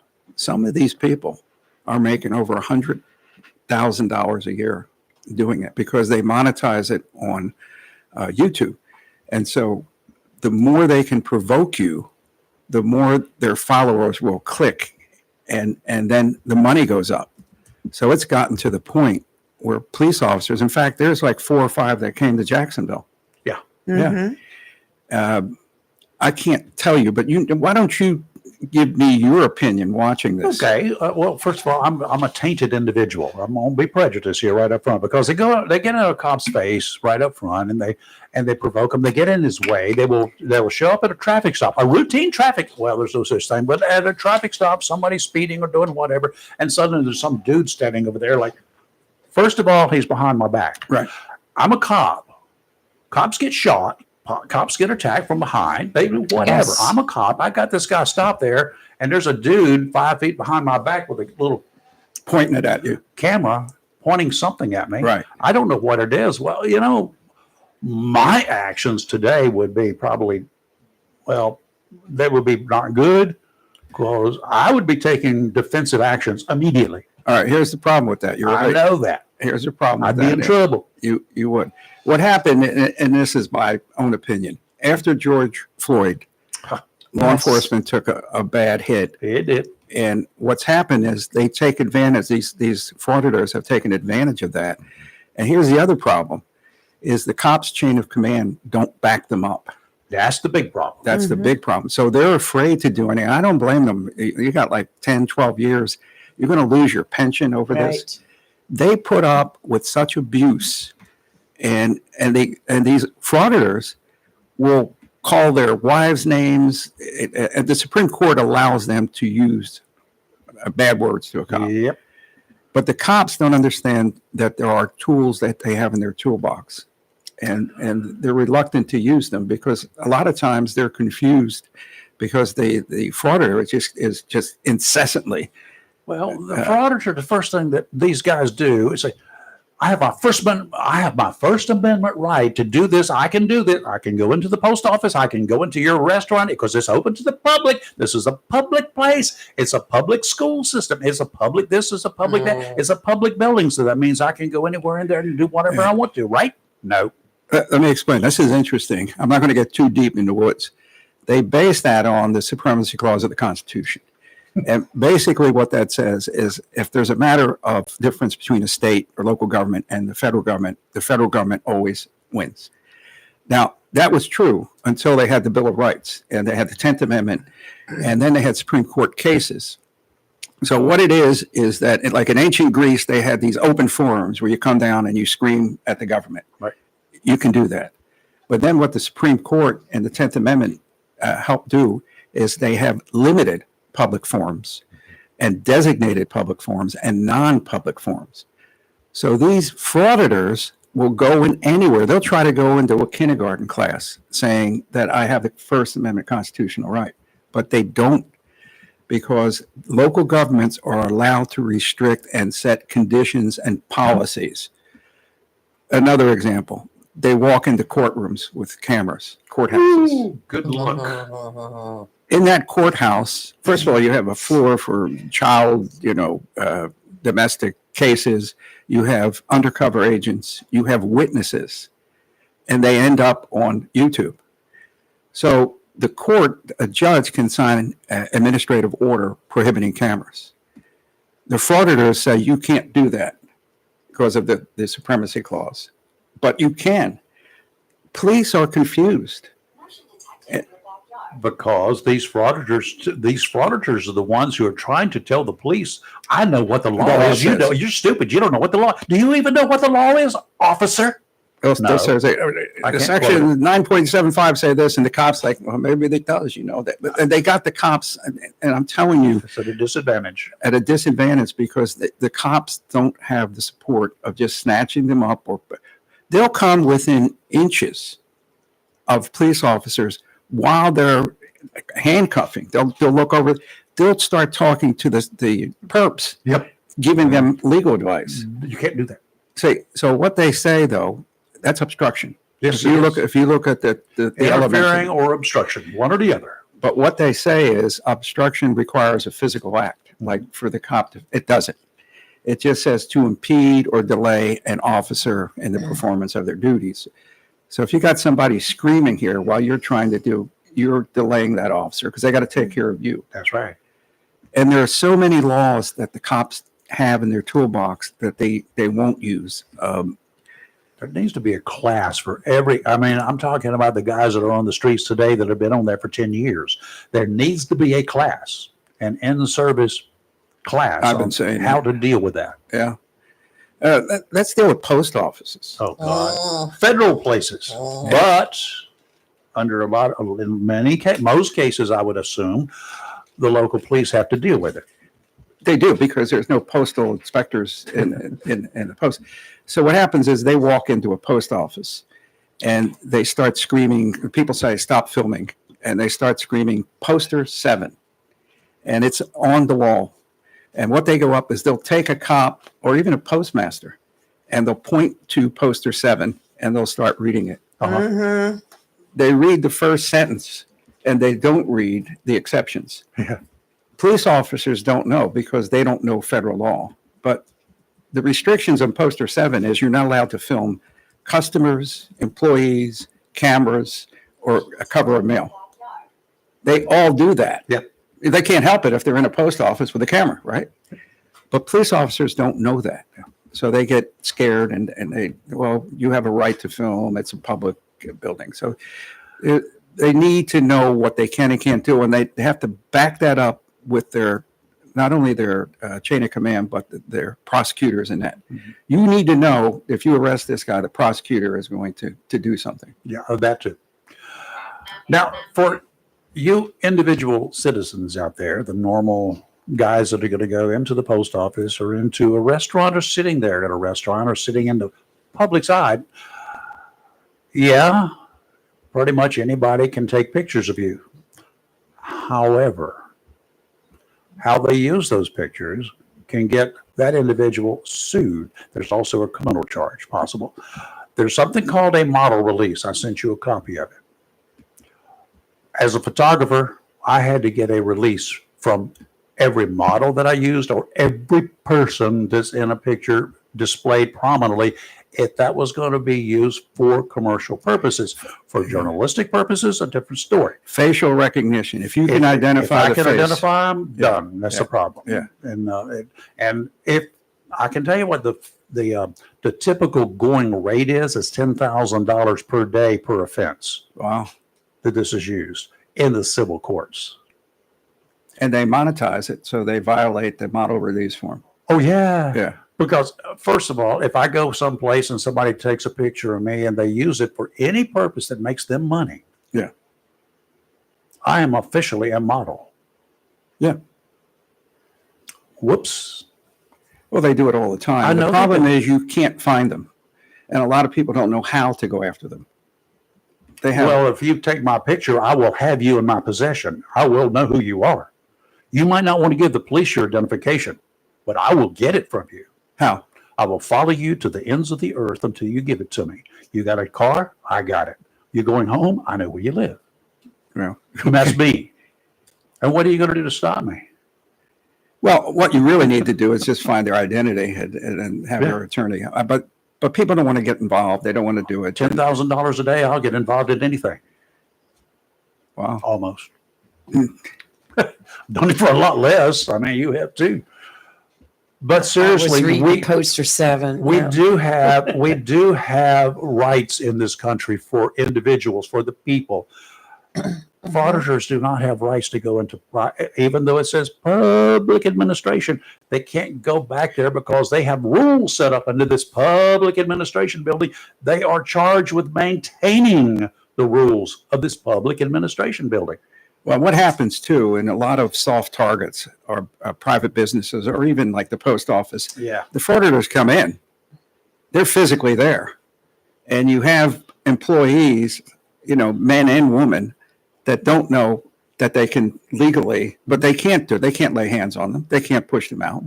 Right. And that's the problem. The police arrive and they, most of the time, don't know what they can and can't do. And that's the problem. A lot of police officers at nighttime have gotten really cagey. You show up on the scene, you got a camera. I've got a 6-cell mag light that's got a very bright beam coming out of it, aiming straight at the camera. And what do? They scream they're going to sue you for your Go for it. Yeah. Go for it. I'm protecting myself. I'm trying to see who you are sneaking up here in the dark behind me. I have a right to defend myself. There have been cases where that have been upheld for interference obstruction, where at night, if a police officer has to divert his attention to you, Yep. you'll be arrested for obstruction. And that court cases have been upheld. We need really for the police officers in Jacksonville. They've only had one occasion that I know Oh, of. no. There's been more. Oh, yeah. Okay. There needs to be an education for the police. There needs to be an education for the district attorney needs to be involved, like you say. I would find a judge who can explore the law, and all of them get together and hold classes. They should, but the judges are just as guilty. They see this idiot. You got to understand that the frauditors have the range of literally developmentally disabled people going out. They don't even know what they're saying. They memorize a script to some pretty educated people that are making $150,000 a year. Uh-huh. So that's the problem, is that the judge sees this person in their courtrooms, continued or, fine, and they don't care because they have attorneys, the higher end people, they have like big law firms. So, and they sue. They do sue. They don't win many of the cases, but they do sue and they win judgments. Now, if you guys want to see some really things that'll make you mad, just take a look. Look for John Legato and just podcasts. Just go to YouTube and search for him, and go ahead and save it. So, because every time a new one pops up, you're going to want to watch it. Make sure when you go to his YouTube channel, you hit the like button on every video, and you also hit the subscribe button. You need to subscribe. And then there's a little bell next to the subscribe, and you hit the down arrow, and you can click on all. So every video that you post, that you'll get a notification that you've posted a new video. I have you on all. So every time you post something new, it comes to me right away, and I'm like, it gets all sorts of cool stuff on there. Don't you get angry? When I first started, and I'm thinking, why am I watching these? And it's because you're so angry. You're waiting for, let's be honest, I'm waiting for the frauder to get punched right in the nose. We all are. Yeah. I tell Rayford a lot. I was like, I watched this latest one, and I just got so mad. I wanted to jump in there and punch the person. Good for you. It gets my blood pressure up. Me too. I want to take them for a boat ride. Yeah. It's just 50th anniversary of Jaws. Okay. yes. Oh, yes. We're celebrating 50 that this miles year. of sea with a cooler full of cow guts. Oh, yeah. Chum. Evidence disposal team. The problem, again, is that they are so insulting. I can't say some of the stuff they say to police officers. Oh, God, no. I mean, Oh, yeah. and anyway, it just boils. And the cops can't do anything. They can come right up, and they come up within. See, now that some of the states are passing laws like 21 feet, 30, but your crime scene is dictated by the officer. Because, for example, a crime scene could be 20 feet or a mile. Right. And you have to determine that. But the fraudsters all scream, there is no crime. You didn't set up tape. You don't need to set up tape. God, no, you don't. You just say, no, this is my crime scene. Get it beyond this. And they'll walk around. Let me give you an example of why, and particularly now local cops, and all you local cop guys out there, you understand this, because I had to do the after action stuff, the body stuff and whatever, and gathering evidence. But you got a guy, he's dead over here. Where was he shot from? Look for the spent casings. Okay, that could be, depends upon the gun, quite some distance away, right? If he's shooting a rifle, my crime scene may be everything from that body to 150 yards away. Yeah. If he's shooting a 9mm, they're going to be spent casings somewhere, and I've got to look for them. You can't get in here and mess with my crime scene. Get away. How they're successful is they just talk rapid fire and tell you you're going to lose your job, you're going to lose your qualified immunity, and they'll say section 9585, and the cops are like, and they won't give the cop a chance to think. The other thing they demand is it's a power trip, name and badge number. Yeah. Oh, yeah. Name and badge number. Now, some departments have a policy, but you know what? Unless you ask politely, I would say, I'll give you my name and badge number. Just ask me politely, not like, It may be down at the police station after hours. I'm busy right now, and I'll give you my name and badge number. Yeah. Come on down. I want a supervisor. Oh my God. I busted the main auditor. His name is Sean Reyes. He's the main one. He's one of my favorites. Yeah. So he says, you must call a supervisor if I demand you call a supervisor. So they all say it, right? So I found in Sean's own video, he put a rule up about having to call a supervisor, and no one ever read it. So I read it, and what it said, and he got busted, is the officer may call.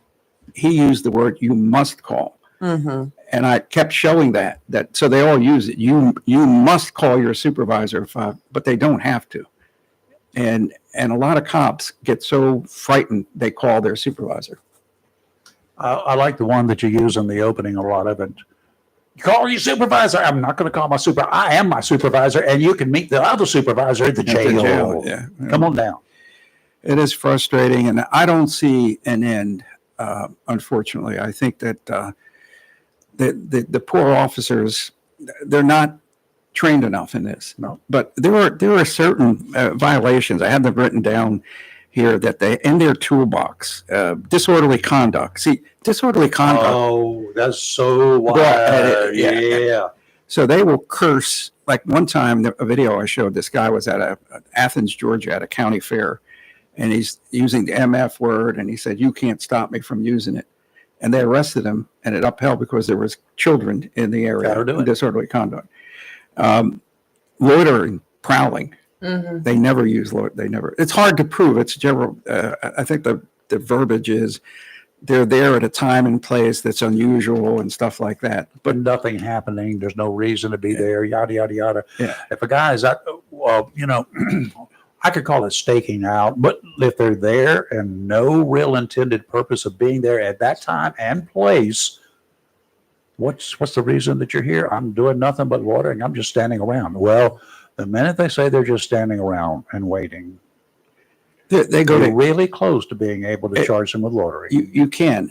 They go to airports. They go to some air. What's funny about airports? It's amazing, is that the airport. If you go past the shops, the shop owners can trespass you. Mhm. If you go to American Airlines, they own that. They can Yeah, trespass do. you. They pay a fee, and that's Yeah. their turf. But these auditors will go try to walk into prisons. They'll try to go to schools. They'll try to go to private businesses. You're in private business. They walk in with a camera. Mhm. You can immediately trespass. And that's the problem, because they'll stay in there till a cop comes, and they'll harass customers. They'll harass the business owner, and they'll curse at him. You can't do it. And that's the problem. Like in our day, you walk into my business and you're doing that, and I ask you to leave and you don't. You're immediately going to be arrested for trespassing. No, you're immediately going to be removed by me. That too, but Yeah. Mhm.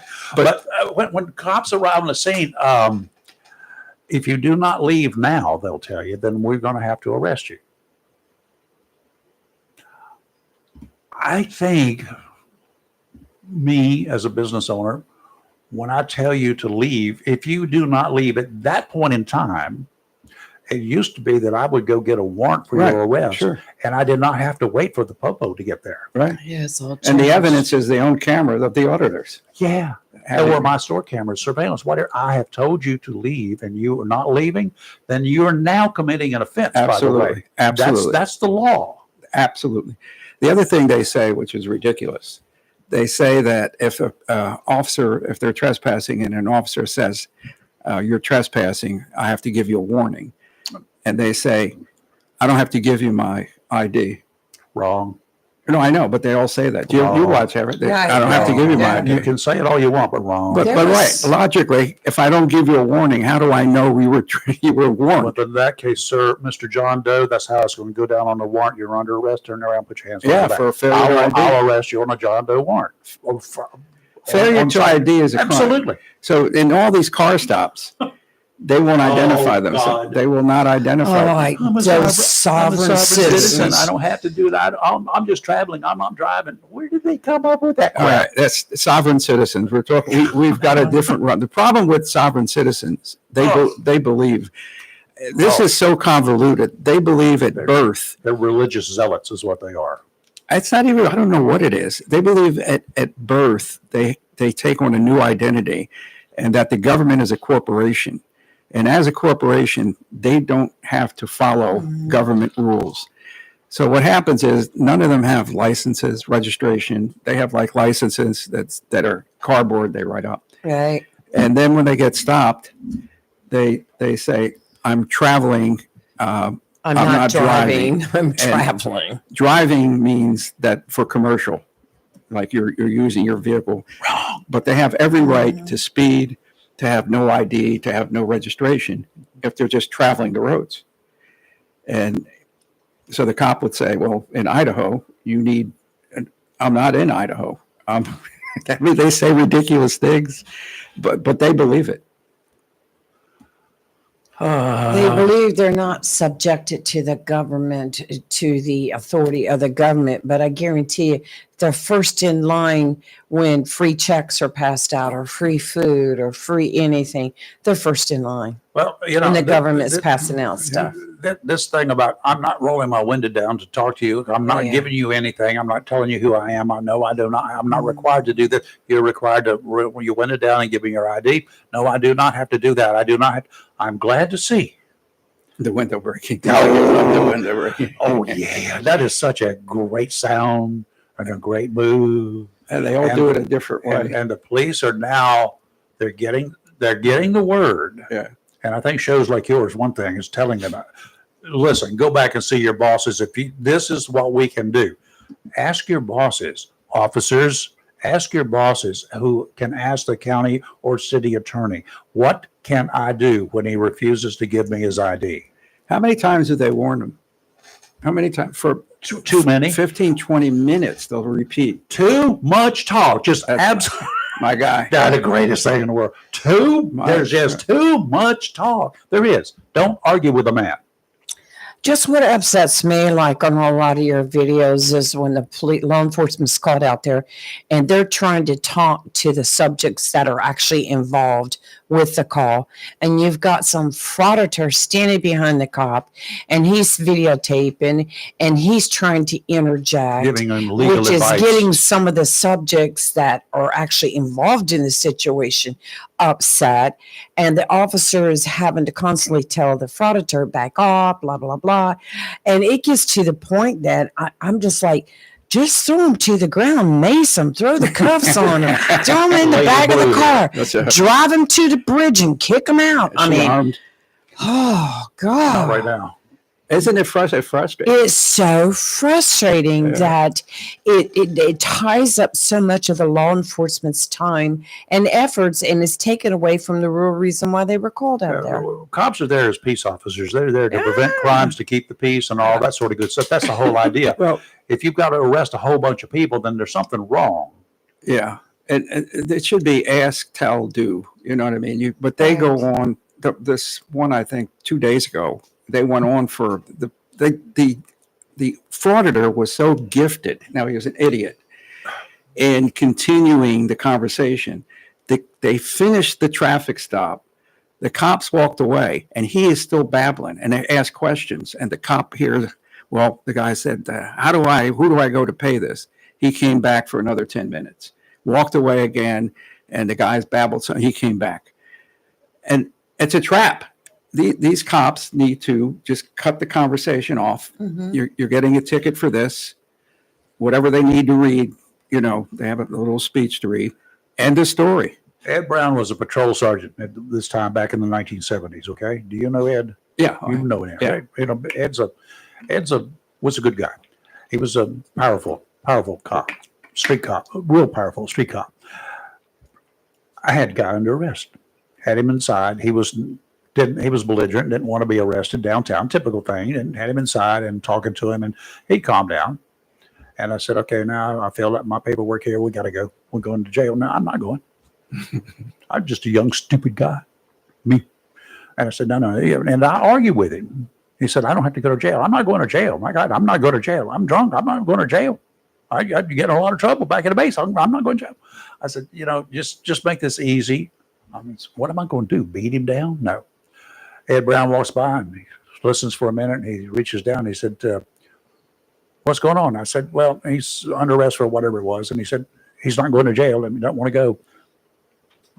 Grabs him by the ankle, jerks him out of the chair, pulls him back to the back door. He says, can you take him now? And I said, yes, sir. And when I got back, he said, don't ever argue with a man that's under arrest. He belongs to you, You're required. body and soul. You are required to, once you announce you're under arrest, You're mine. Yeah. I said, now, we'll never make that mistake again, sir. And I did. Well, John, one that I watched recently that really, really bothered me was one, it was in the courthouse and involved a police officer, a female, very pretty woman. And the guy approached her and just followed her all through the courthouse, Agent 36. got into the elevator with her. She was going up to different areas in the courthouse, picking up records and stuff like that. And he just kept following her. And every time she'd go in the elevator, he'd go in there too. I mean, first of all, I wouldn't tolerate that. You know, you're not getting into the elevator with me. You know, Right. 'cause You you're have acting every right at that crazy. point to push Right. him back. But she kept letting them just aggravate her, and I'm like, first of all, no, I'd be saying, sir, you're going to have to just, leave Sir. me alone, walk away. Sir, I'm going over to the county jail now, and I'm gonna follow you. Okay. He followed her. I'd walk Yeah. into the county jail, and I walk into as they open the first set of doors. I go in there. They can. I'll walk out, and they leave him inside in between. I think what bothered me the In between most the was cell doors. he kept following her into the elevators, and they No, were alone, nope. And I was like, no, you're putting yourself in a bad They situation. don't know. Cops don't know. It's funny. You mentioned you have to arrest. If you ever read an arrest warrant, it says you are hereby commanded That's right. to make a search warrant. If you Right. fail to do it, Right. if you It's just fail to crazy. do it, you're going to be held accountable as a police officer. Right. You are hereby commanded. Uh-huh. I'll tell you a funny story. And it was two brand new agents in New York. It's funny. They get a arrest warrant for a drug distributor in the Bronx, and they go up to serve the arrest warrant. And it was a walk up, 4 stories. And they get in, and it was like a 400-pound woman sitting in a chair. These 2 new agents, brand new agents. Poor babies. And they said, yeah, this followed them their whole career. But anyway, and this is the funny stories. And they said, you're under arrest. And they said, stand up. And she said, no. Now what? And they tried to pull her up. They couldn't. She was dead weight. So they're saying, what do we do? What do we do? What do we do? And they say, you gotta, you're arrested. You gotta. She said, I'm not moving. So they committed the mortal sin. They called back to their. Oh no! Yeah, Ask for they help. Yeah, they said, listen, she don't want to be arrested. It's all too late. You've already done that. Yeah, that's right. So some senior agents came out and they said, you're under arrest. She wouldn't move. Said, no problem. They called the fire department. Oh no, did they? And they kept putting her in some kind of. But anyway, the moral of the story is those 2 agents, no matter what they did for the rest of their career, that was it. they were known as the 2 agents that wouldn't lift the fat lady out of the chair. Oh, I changed my That's name. pretty embarrassing. Move somewhere else. Oh, So- we all make mistakes. I have You a know, question. Have we got a new book coming out soon? I do. I just got to revise it. I've been working on. You fixed that chapter on me, right? Yeah. The Agent 38 instead of 36. I don't want to get into that. Lee, I've been working on this, a couple of things. One is this metal thing has just got me so Yes, angry. I know. You've put so many days and hours and nights and years into this. It's years. They won't fix it. What they did is they took two of the guys. One guy got no medal, right? To show you how wrong they were. And they gave him a silver star from nothing. The other guy, they gave him a bronze star, and he deserved a silver star. But the other 4, they did nothing. And they thought, well, you can't say it. So they're done. The administration has changed. But we have evidence. And they had to admit that they were unethical, they unduly influenced. But then they think, that's it, we're done. Well, I have a congressman in Philadelphia that's interested in this, and we need 1 congressman, and then we need Department of Defense IG investigation. Mm-hmm. They refused. When this was going on, when it was the Democrats were in charge, we asked the Department of Defense to investigate this with the evidence. And we said, please, whatever you do, don't send it to the Department of Navy, IG, because you would force them to investigate their colleagues and friends in the same office. They immediately sent it to the Navy. I get an email from Mr. Toups, Toups. If you're listening, And I'll do it. I want them to come after you. Know why I want them to come after me? You want them under oath. I'll get discovery. They can never have discovery. They will go to jail for civil rights the violations. I want them. Come after me. So anyway, Toops writes a memo and email. It says, we have opened up this investigation. It was on a Monday. Friday, we have closed this investigation. No reason. Spent some quality time on it, didn't they? Yeah. So then I sent a letter to the Marine Corps Inspector General. And I said, whatever you do, don't send this to the Navy Inspector General, because he would be forced of a conflict of interest of investigating his peers, his friends, his colleagues. They immediately sent it to Toops again. Of course, Toops didn't do anything. So in researching this, the Department of Defense Inspector General investigates anonymous tips. I've read the cases. They'll investigate an anonymous tip, and they wouldn't investigate where we had 10 pages of evidence. So one of the things I want now is the new department. We have a new president, new executive. I want two things. I want some investigation where they can look at redacted materials. If they would look at redacted materials, there would people be fired at the highest levels, because the 3 or 4, they sent us back 400 pages of freedom of information. 390 were blackened out, redacted. The few that they didn't, they left evidence in of undue influence. They just left it in somehow. Could you imagine what's on those other? I cannot imagine that Pete Hegseth has not jumped into this mess. Both feet. Well, we're swinging. hoping he will. I cannot imagine. I'm calling him I today, cannot John. imagine it. And these are Marines, right? You're talking about Marines. 5 Marines and 1 Navy corpsman. Okay, same thing. Yeah. They're all assigned. They belong to us right here in this community, the 3rd District, the 3rd Congressional District. I'd like to see our congressman jump in there both feet. He is off this. He wrote a couple letters. Let me tell you, I'm not going to tell you. I've talked to his staff. I've talked to him, and 5 of them told me they would get back to me. None of them got back to me. None of them. You never got back to me. And you didn't even get back to me to tell me you weren't going to do anything. You told me you would get back to me. And I'm not going to mention names, but that whole staff there, you never got back to me. You promised. One of them is not kin to me. I am so angry. So I don't want him involved.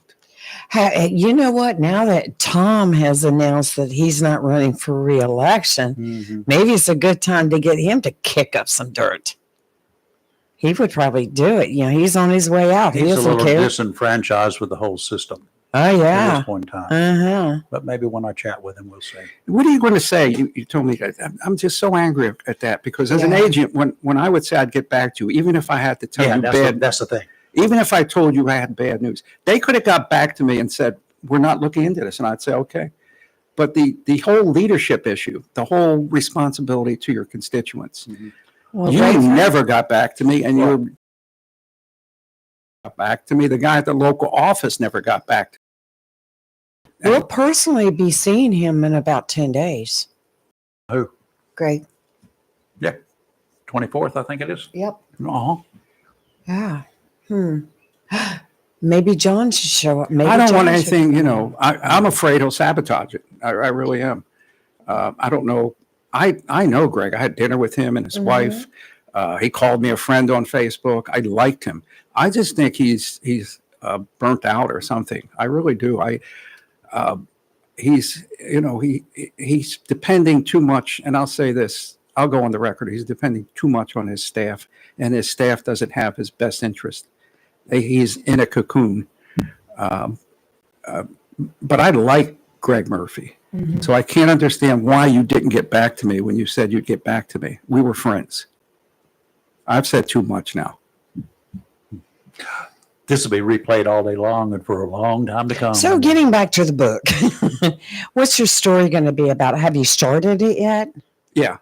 It's called Canley, and it's about the entire That's life. right. That's right. But I'm working on a documentary. In fact, Rayford and I put out a documentary. It was great. I've not seen the whole thing. I've just seen bits and pieces. But I'm thinking about writing a book on this, the government, the government, the betrayal of the government on its citizens. And this medal thing goes way beyond Doris Miller, Cuba Gooding Jr. played him in a movie, World War II hero. Yep. This same guy, this president of the Valor Board, did the same type of unduly influencing his upgrade to the Medal of Honor like about 10 years ago. He's been at this position 17 years. And 17 years he's been at the position. Who hires him? Yeah. Who puts him in there, in that position? The guy Nearly is a classic definition of the swamp. He's been there 17 years, James Nearly. And we have other cases. There was a Marine in Vietnam the same time as me, Richard Gresco, jumped on a grenade, went off, written up for the Medal of Honor. I read the eyewitness statements. I've been in touch with his daughter. He lived. He lived. He didn't get the Medal of Honor. And it was the same thing. This James Nearly. He lived. He lived. He lived, and he jumped on a grenade saving people, right? Right. At risk to his own life. But they don't want to give him medals for that. Well, they won't tell him why. But we found out why. So, but other people who have jumped on a grenade and died, what happened to them? how about, oh God, I can't think of his name. He was a famous Marine on the bridge in Vietnam. It'll come to me in a second. His son called me. They made a movie about this too. And they had new information, upgrade to the Medal of Honor. He was nominated for the Medal of Honor and didn't. So we have about 10 other cases that are very questionable, that if they would ever do an investigation, it's the same guy. And what they do is when they can't explain or they can't justify their decision, they go back to a code phrase. And the code phrase is, you have no new information. We are denying. So in the case of the World War II veteran, you couldn't have any new information. It wasn't based, the Medal of Honor upgrade wasn't based on new eyewitness statements. It was based on systemic racism at the time, which was proven. Oh, yeah. In World War II. He was the guy that the USS West Virginia was attacked by the Japanese at Pearl Harbor. Doris Miller was a mess man. Yeah, I was going in the mess hall, cook or whatever. He was shining officer shoes. So they had battle stations, but the ship was docked. So the captain goes to the bridge. Miller doesn't have a battle station. It was blown up. So shrapnel comes through the glass and the people on the bridge all fall down, wounded. Miller goes up and starts carrying them out and bringing them to safer positions. Then he goes up on the deck, and there was a 50 caliber anti-aircraft machine gun that was, the guy was killed. So it was just sitting there. Miller, who African Americans were not allowed to fire weapons in World War II, had no training, got up and started shooting down Japanese planes. They figured out how to use it. Well, yeah, he said he watched them practice. He watched them. So he gets, so this is funny. So it's not funny. Funny is a bad word. So like months later, they're doing a story in the newspapers about heroic actions at Pearl Harbor. And it said, Captain this and Commander Smith and a Negro mess man. That's how they describe it. So a reporter from the Pittsburgh Courier found his name and then began the effort to get him the Medal of Honor. They would not give him the Medal of Honor. All right. And again, I researched this. So he got the Navy Cross, which was the second highest award. Guess what the captain got? Now, here's what the captain got wounded. The captain, all he did, he went to his battle station and he got wounded. And Miller carried him out. Yeah. Guess what the captain of the USS West Virginia got? They didn't get the Medal of Honor. The Medal of Honor. Oh, Good Lord. And they lied on the citation. Well, what they didn't lie, which was even worse, what they said is he deserved the Medal of Honor because he courageously went to his duty station. And guess what they said? And he remained there. Until he didn't remain there. but that's how they justified the Medal of Honor. I did 150 citations.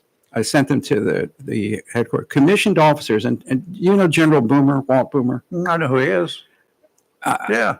Walt Boomer wrote an article about how junior enlisted Marines get screwed for valor awards versus commissioned officers.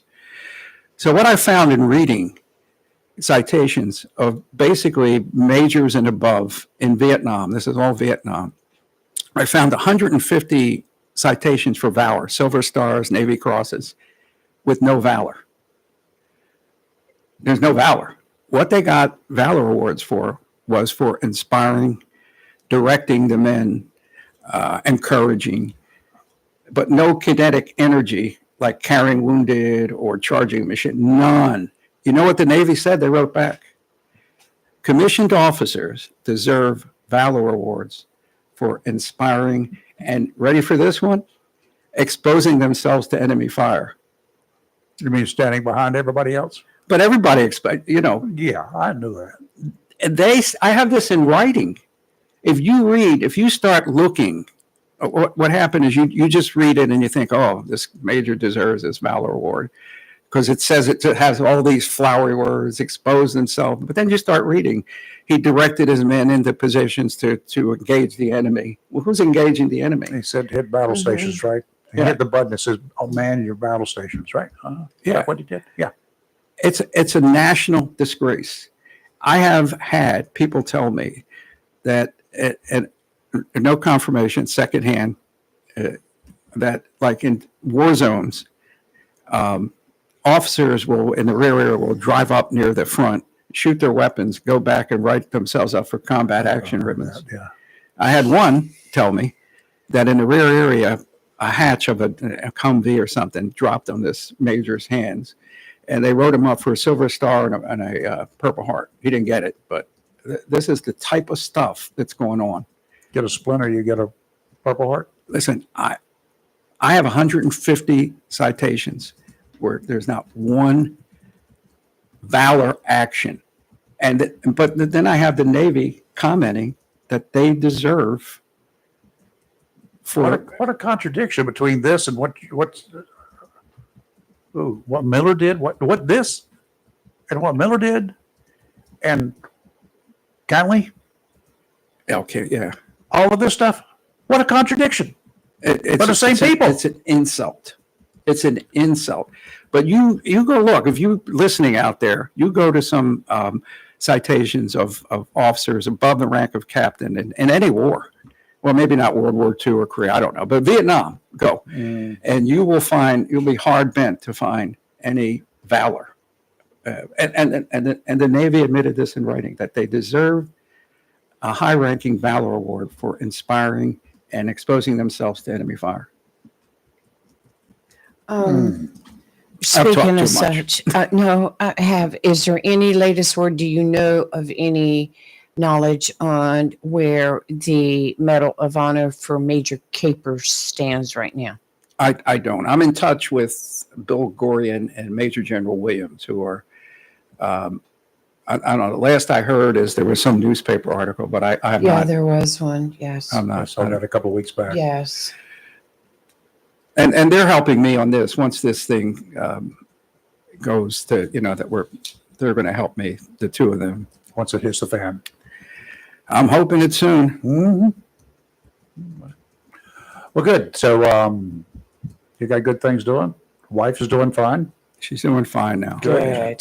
Yeah. Did I talk too much today? No, this whole show was about you today. That's what I wanted you here for, is to talk. Yeah. This is talk radio. I really wish everybody would go. I wish I could have you on every day in here to talk. I know. The stories are there.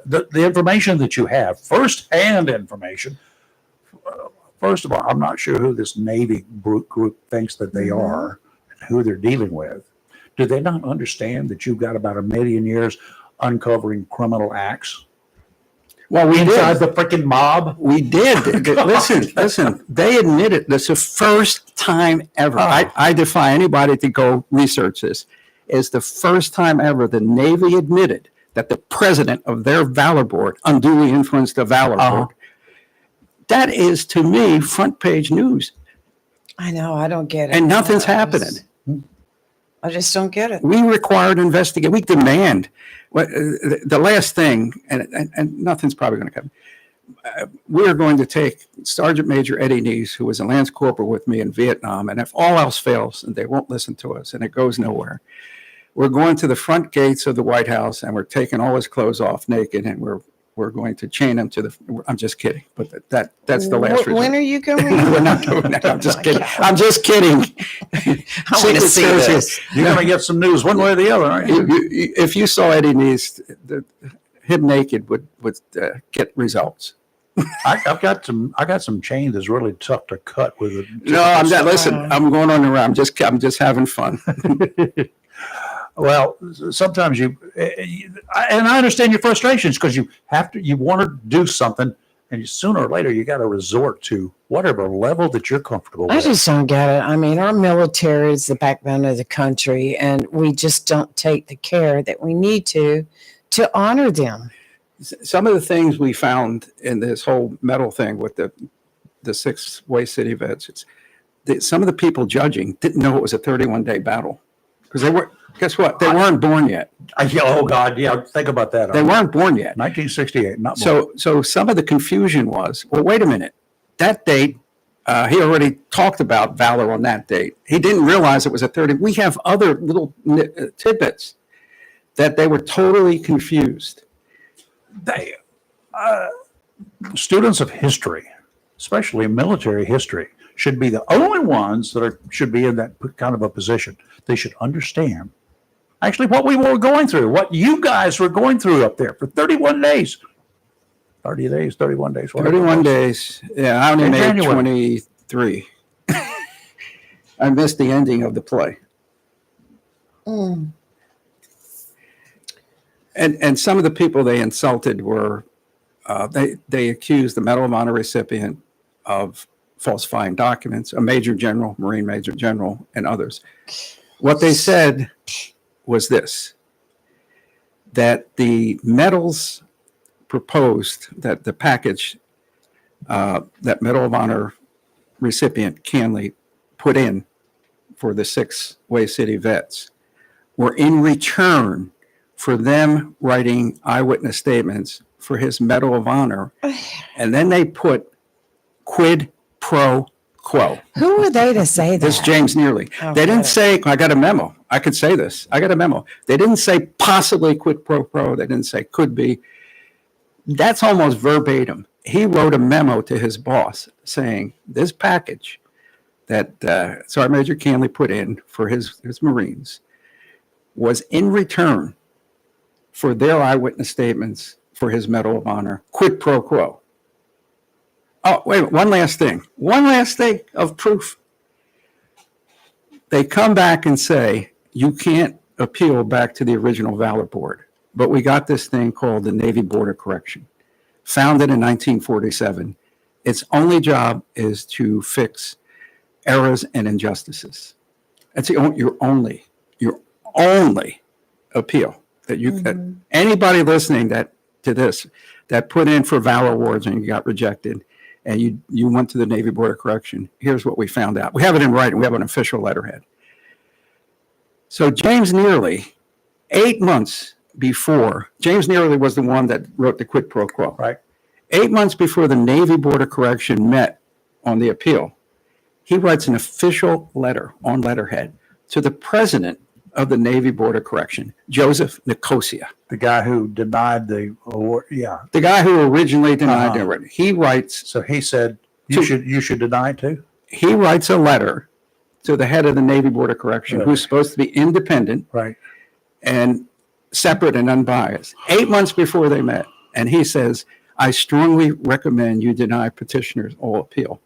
And guess what Nicosia did? What good is the appeal board then? It's not. It's an illusion. It's an illusion, and that's what I'm saying. Combat vets have no real appeal. That Navy Board of Correction is a sham.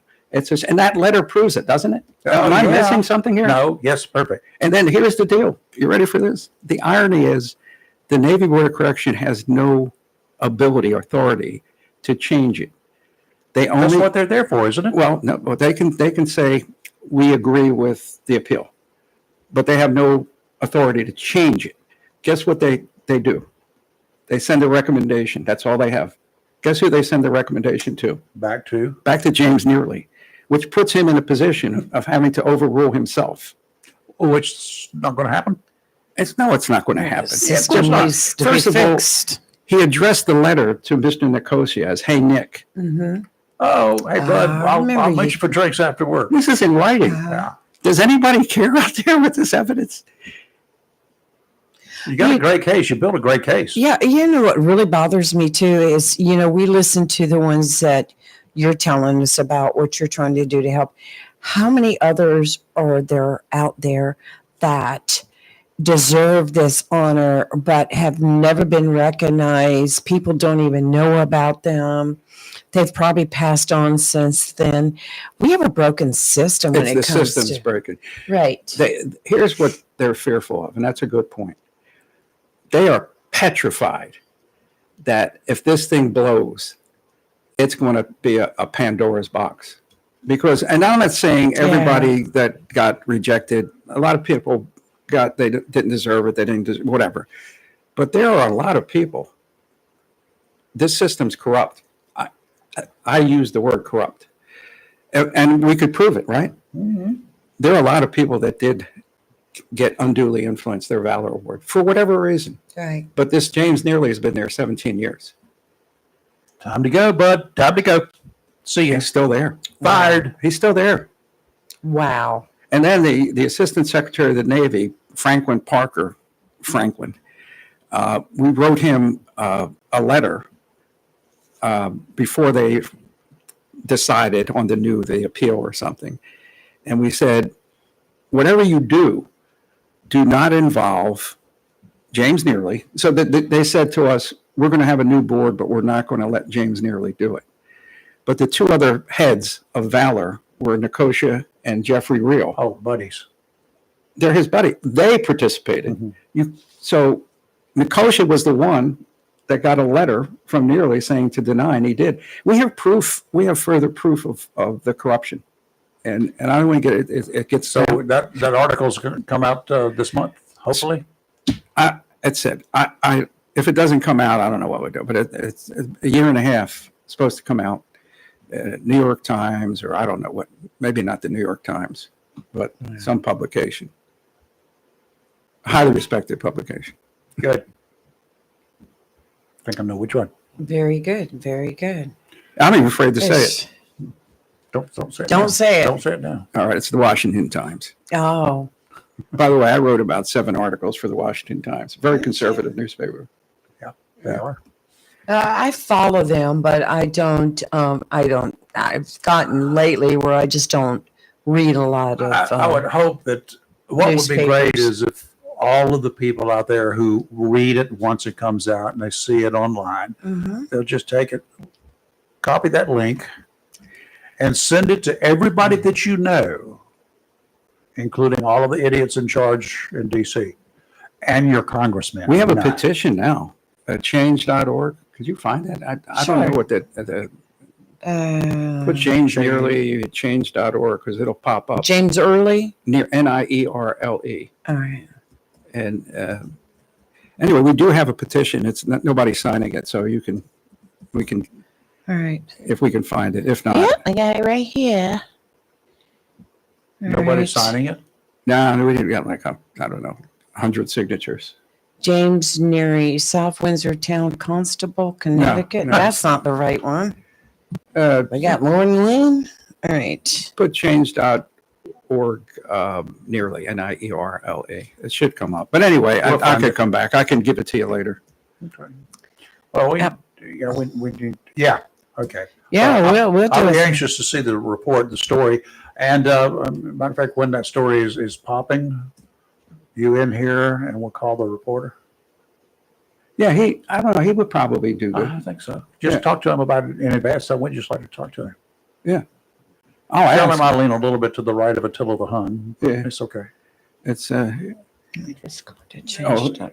I don't know. You know, the great thing about this guy, I don't know, is he came up here. Doesn't matter. He came up here for 9 hours. He drove up, Yeah. and I don't know his ideology, and I didn't care. But he Has the facts, ma'am. Just the facts, ma'am. he seemed like a truth seeker. Mhm.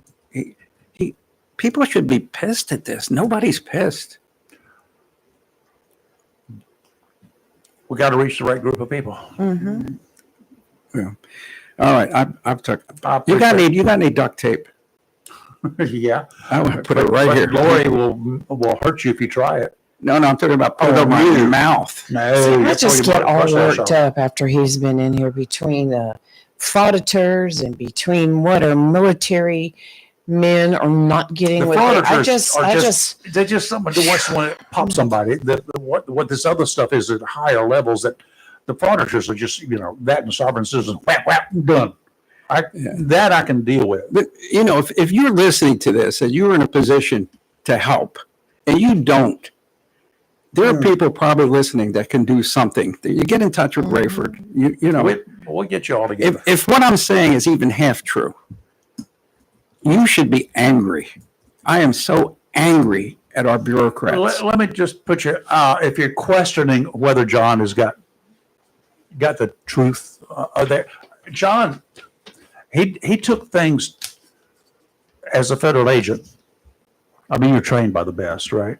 Yeah, You worked. yeah, we were. You worked. You worked. You had to cross every T and dot every I to get stuff done. You did it. Would this be Time it, and John? again and again and again and again. That's it. Okay. That's it. Save it, put it on our page too. I am. Well, but I'm gonna definitely. Yeah. we I'll sign it too. don't question John's credibility here. I got other people that come in here. Well, no, because one of them got really mad at me one day, but it's okay. He left and got really mad outside too, and went outside and got on Facebook and put out some stuff bad about us. But it's okay. Oh, it was 'Cause on you and me. Yeah. I caught him with his doors down. He's a wannabe politician. I caught him with his doors down. I had the facts. He didn't know I had the facts. Done. How stupid would you be to come in here and to do that? Yeah. John is credible. Well, talk to my wife. I have. Okay. She'll even say the same thing. But what we have, here's the difference. And I keep trying to say the difference. We have the documents. Yeah. We have plus Black and white. we have the Navy's admission in writing. They fessed Nobody up. cares. They fessed up. If you were a victim of this, if you know a victim of suspicion of valor awards that were tampered or unduly influenced, you should be angry. And we could help you if this thing goes the way it should. This is stolen valor in a different context. But it Absolutely. is still stolen The valor. government stole the valor. The government stole the valor. Yeah. That's the problem. I want some inquiry. I mean, let me tell you, here's what they do. And I'm going to go after this job. So what the Navy does is they play the long game, bureaucrats. You cannot talk to them. You cannot have a conversation with them. Mm-hmm. What they'll do is memo you over years. You can't, we demanded meetings. We said, we come in and present our case to the Navy Board of Correction, and they allow people, you can't. They said no, because if they ever get put in a position, a congressional inquiry, not an investigation, and they're under oath, and they have to answer questions, they can't answer the questions. But what they can do is they wait till you get tired or die and your family. And right now, my generation of Vietnam vets are dying off. I have once a month, one of the guys from Alpha Company it dies, or they're in diapers or in nursing homes, and they win. They just outweighed us. And this idiot's been there 17 years doing this crap. Time to go. Well, who sends him out? Anyway. Okay, I signed a petition. Yeah, it's too bad you can't say it. But anyway, all right, I'm out of here. I spoke too much. No, it's always a pleasure, and I just love listening to all your stories, the good, the bad, the ugly, everything. Thanks. I don't enjoy telling some of them. I really don't. Anyway. Yeah, I've got all the information on John's YouTube channel, on his website, on everything, where to buy his books, everything I've been posting that all morning long on our YouTube and Facebook channel for today. So be sure to go in there and take a look. And if you're going to watch his YouTube show, just get you a nice cold beer and some pretzels, because you're going to need it to watch some of those videos. So, John, I got frustrated one time in particular. Got in my car. I was at Curia Beach at the time. I got in my car, got home, went home, got out of uniform, got in my car. I headed for the woods. Just heavily wooded area along the Cape Fear River. Drove down there, stopped, walked way back in the woods. I found a tree and I killed it. You did what to it? I found a tree and I killed it. you killed the tree. I killed a tree. You killed a tree. 5 magazines. Oh. Felt better, huh? I did. I went home and knocked out a wall in the house one time. I just took a sledgehammer and started knocking it out. I did that. I hated it for the tree, but I'm sure it recovered. I just want justice. I sound like Al Sharpton. No justice, no peace. But I just want just No peace. yeah, and nobody cares. Yeah. Nobody cares. Unfortunately, there's too much Just have to injustice in find this that world. one person that'll just make and the problem is, who would that be? Who is it? Pete Hegseth, maybe a congressman that believes in this again. I don't know. Maybe a congressman who wants to be a senator. I don't know. Maybe the outgoing senator. I don't know. Maybe another senator that's still in office. A freshman senator. I don't know. We have to do some checking.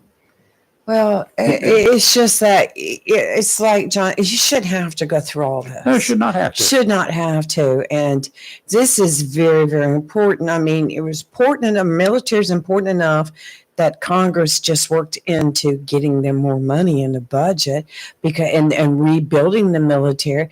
How about honoring the ones that have been there and were on the ground doing the grunt work and, lost lives or been shot 13 times, How about those? There were 12 Purple Hearts for these 6 Vietnam vets. Boy, said even if they ever looked into this, if anybody had the courage to look into this Valor system for the past 17 years, I truly believe there are civil rights violations. If you have civil rights violation, you lose your qualified immunity. And I would ask that some attorney, look into this at some point. I just can't believe that they get away with it, and they keep getting away with it because they hide behind the bureaucratic wall of memos and emails and letters, and just goes on for years. I know a guy that I just don't get it. It just makes me so angry. Former prior state senator, who defense attorney, but he also was a prosecuting attorney. Very conservative. Prior Marine. Lives in Wilmington. Might be an interesting individual to sit down and just have a chat with one day. You know what I mean? Just came to light. Just came to my mind. Yeah. Right now, I'm looking at the computer at Skinny Joey's cheesesteak. I was just thinking, I've got to go get You and I may have to drive to Wilmington. a Philly cheesecake today. I'm going there tonight. Cheesesteak, We not may cake. have to just go there and have a chat. I know where he and I will go have a chat. Okay. Oh, please, I want to see this picture when you get it taken. If he's there, I'm going to get the picture taken. Oh, God, yes. Yeah. Yep. You are. You obviously you need protection, so make sure you have your protection with you. I'm sure you do. As a federal agent, you do. Taking my sister. See, that's me. I have an older sister and she grew up in New York. I grew up here. Does she need any throwaways? And so whenever somebody's mean to me, I tell my sister. Yeah. I let her handle it. John, it's a pleasure as always. Yeah, So, thank Always you. a pleasure. God, we if we could have just had just 10 of you I know working it. like you're working, as smart as you are. Now you're getting far afield here. I'm not getting as far afield. Anybody who's smart as you are and has done what you've done and is able to survive and is able to put the people who need to be put where they ended up being put legally. If we had 10 of you out there working, across this country, Wouldn't it be great? Well, door to look, door. I'm just stubborn. That's You know, what I we think- need. I think I told you that the Gunnies Medal of Honor took 13 years. Yeah. It's You did. ridiculous. It got rejected 10 times. ridiculous. And every time it got rejected, I felt so bad. And I went into a funk for a week, and then I got mad. And then I started making calls. 10 times it got rejected. Never based on the valor, but on idiot policies. I think I told you they rejected it one time because there were 11 missing signatures of dead people. And bring them to me. I can put those in there if they would. If that's all they need, I'll put them on there. Well, no, I thought I was I know doing what it you mean. legit. I put date of birth, date of death. And Yeah. the guy's saying to me with a straight face on the He's phone, stupid. he says, I have a checklist and I can't forward the packet unless the checklist, I can check every box. And I can't check the box because you have 11 missing signatures on the BS. endorsement page. And this went around and I finally said, you do realize they're dead? And he said, yes, sir, I do, but I can't check that box. And I didn't know what to say at that point, but it took me about 6 months to find an adult. Nothing happens. You don't just make another call and say, okay, we'll check the box. No, you don't. Ridiculous. Okay, keep up the good work. They got me all worked up now. Me too. I have to go find a Philly cheesesteak today. Hungry now for He'll one. bring you one. I But want one now. I wouldn't eat one he brings you if he hasn't already taken a bite of it. Okay. Not if they know who he I is. trust John. No, I know. But John I doesn't know trust what him. he's already getting. Are you going to let somebody else sample Well, it? what did I do today? I told a mob guy I'm coming to see him. Yeah. I insulted, What have I done today? insulted a congressman. Uh-huh. You sound more like me every day, aren't you? No, I'm normally I'm. You're calm, cool, and collected. I'm not that way. I'm straightforward. Well, Redford, you're so mean. And, you know, I got that you're call 2 weeks influencing. ago today that I told You one of won't my let it callers go. told me I was a mean person. He won't let it go either, John. I'm mean. That's what he said. Let it I'm go. mean. Redford's mean. I wear that badge proudly. I know who's the boss, and Robbie's in the other room. She is. She's watching probably right now on YouTube Yeah. on a 65-inch screen, so I can't hide. Well, all right. Thank you. Okay, Thank you for John, coming you in. take care, sir, please. It's always a pleasure. No, it's my pleasure. It might be the last time here, but No, it won't either. While you're sitting here Oh at no, here we go. 8:30 a.m., I just got. Let me turn it down. I just got a thing showing that you have downloaded a new YouTube Uh-oh. Library Brawl Frauditor Down. Oh, Frauditor Down! Yes. Oh, I'll be watching this one. Was it one was I in that We hit the like library? already. Well, you know, if they don't know who I am, and he falls to the floor and his camera gets broken, this guy got punched in the face at the library. Yeah. Oh, yeah. I like yeah. kneecaps better. I just downloaded. Evidently, you have them timed out. Oh, and it Frank just is my downloaded. hero cop, by the way. Of Oh. all the cops out there, he's the one that should be teaching all the cops how to deal with people. Oh, there's the frauditor in his little Hawaiian print shirt Well. and filming the cop. Oh my God! I'm afraid I got two people. Peace up. Oh, God. Peace on them in a heartbeat. Yep. John, Thank you so much. you read between the lines. You're live and local Real Talk. We'll see you on Monday morning, maybe, if they haven't shut us down, but they don't. Nobody's got the brass to do that. Have a great weekend and be safe.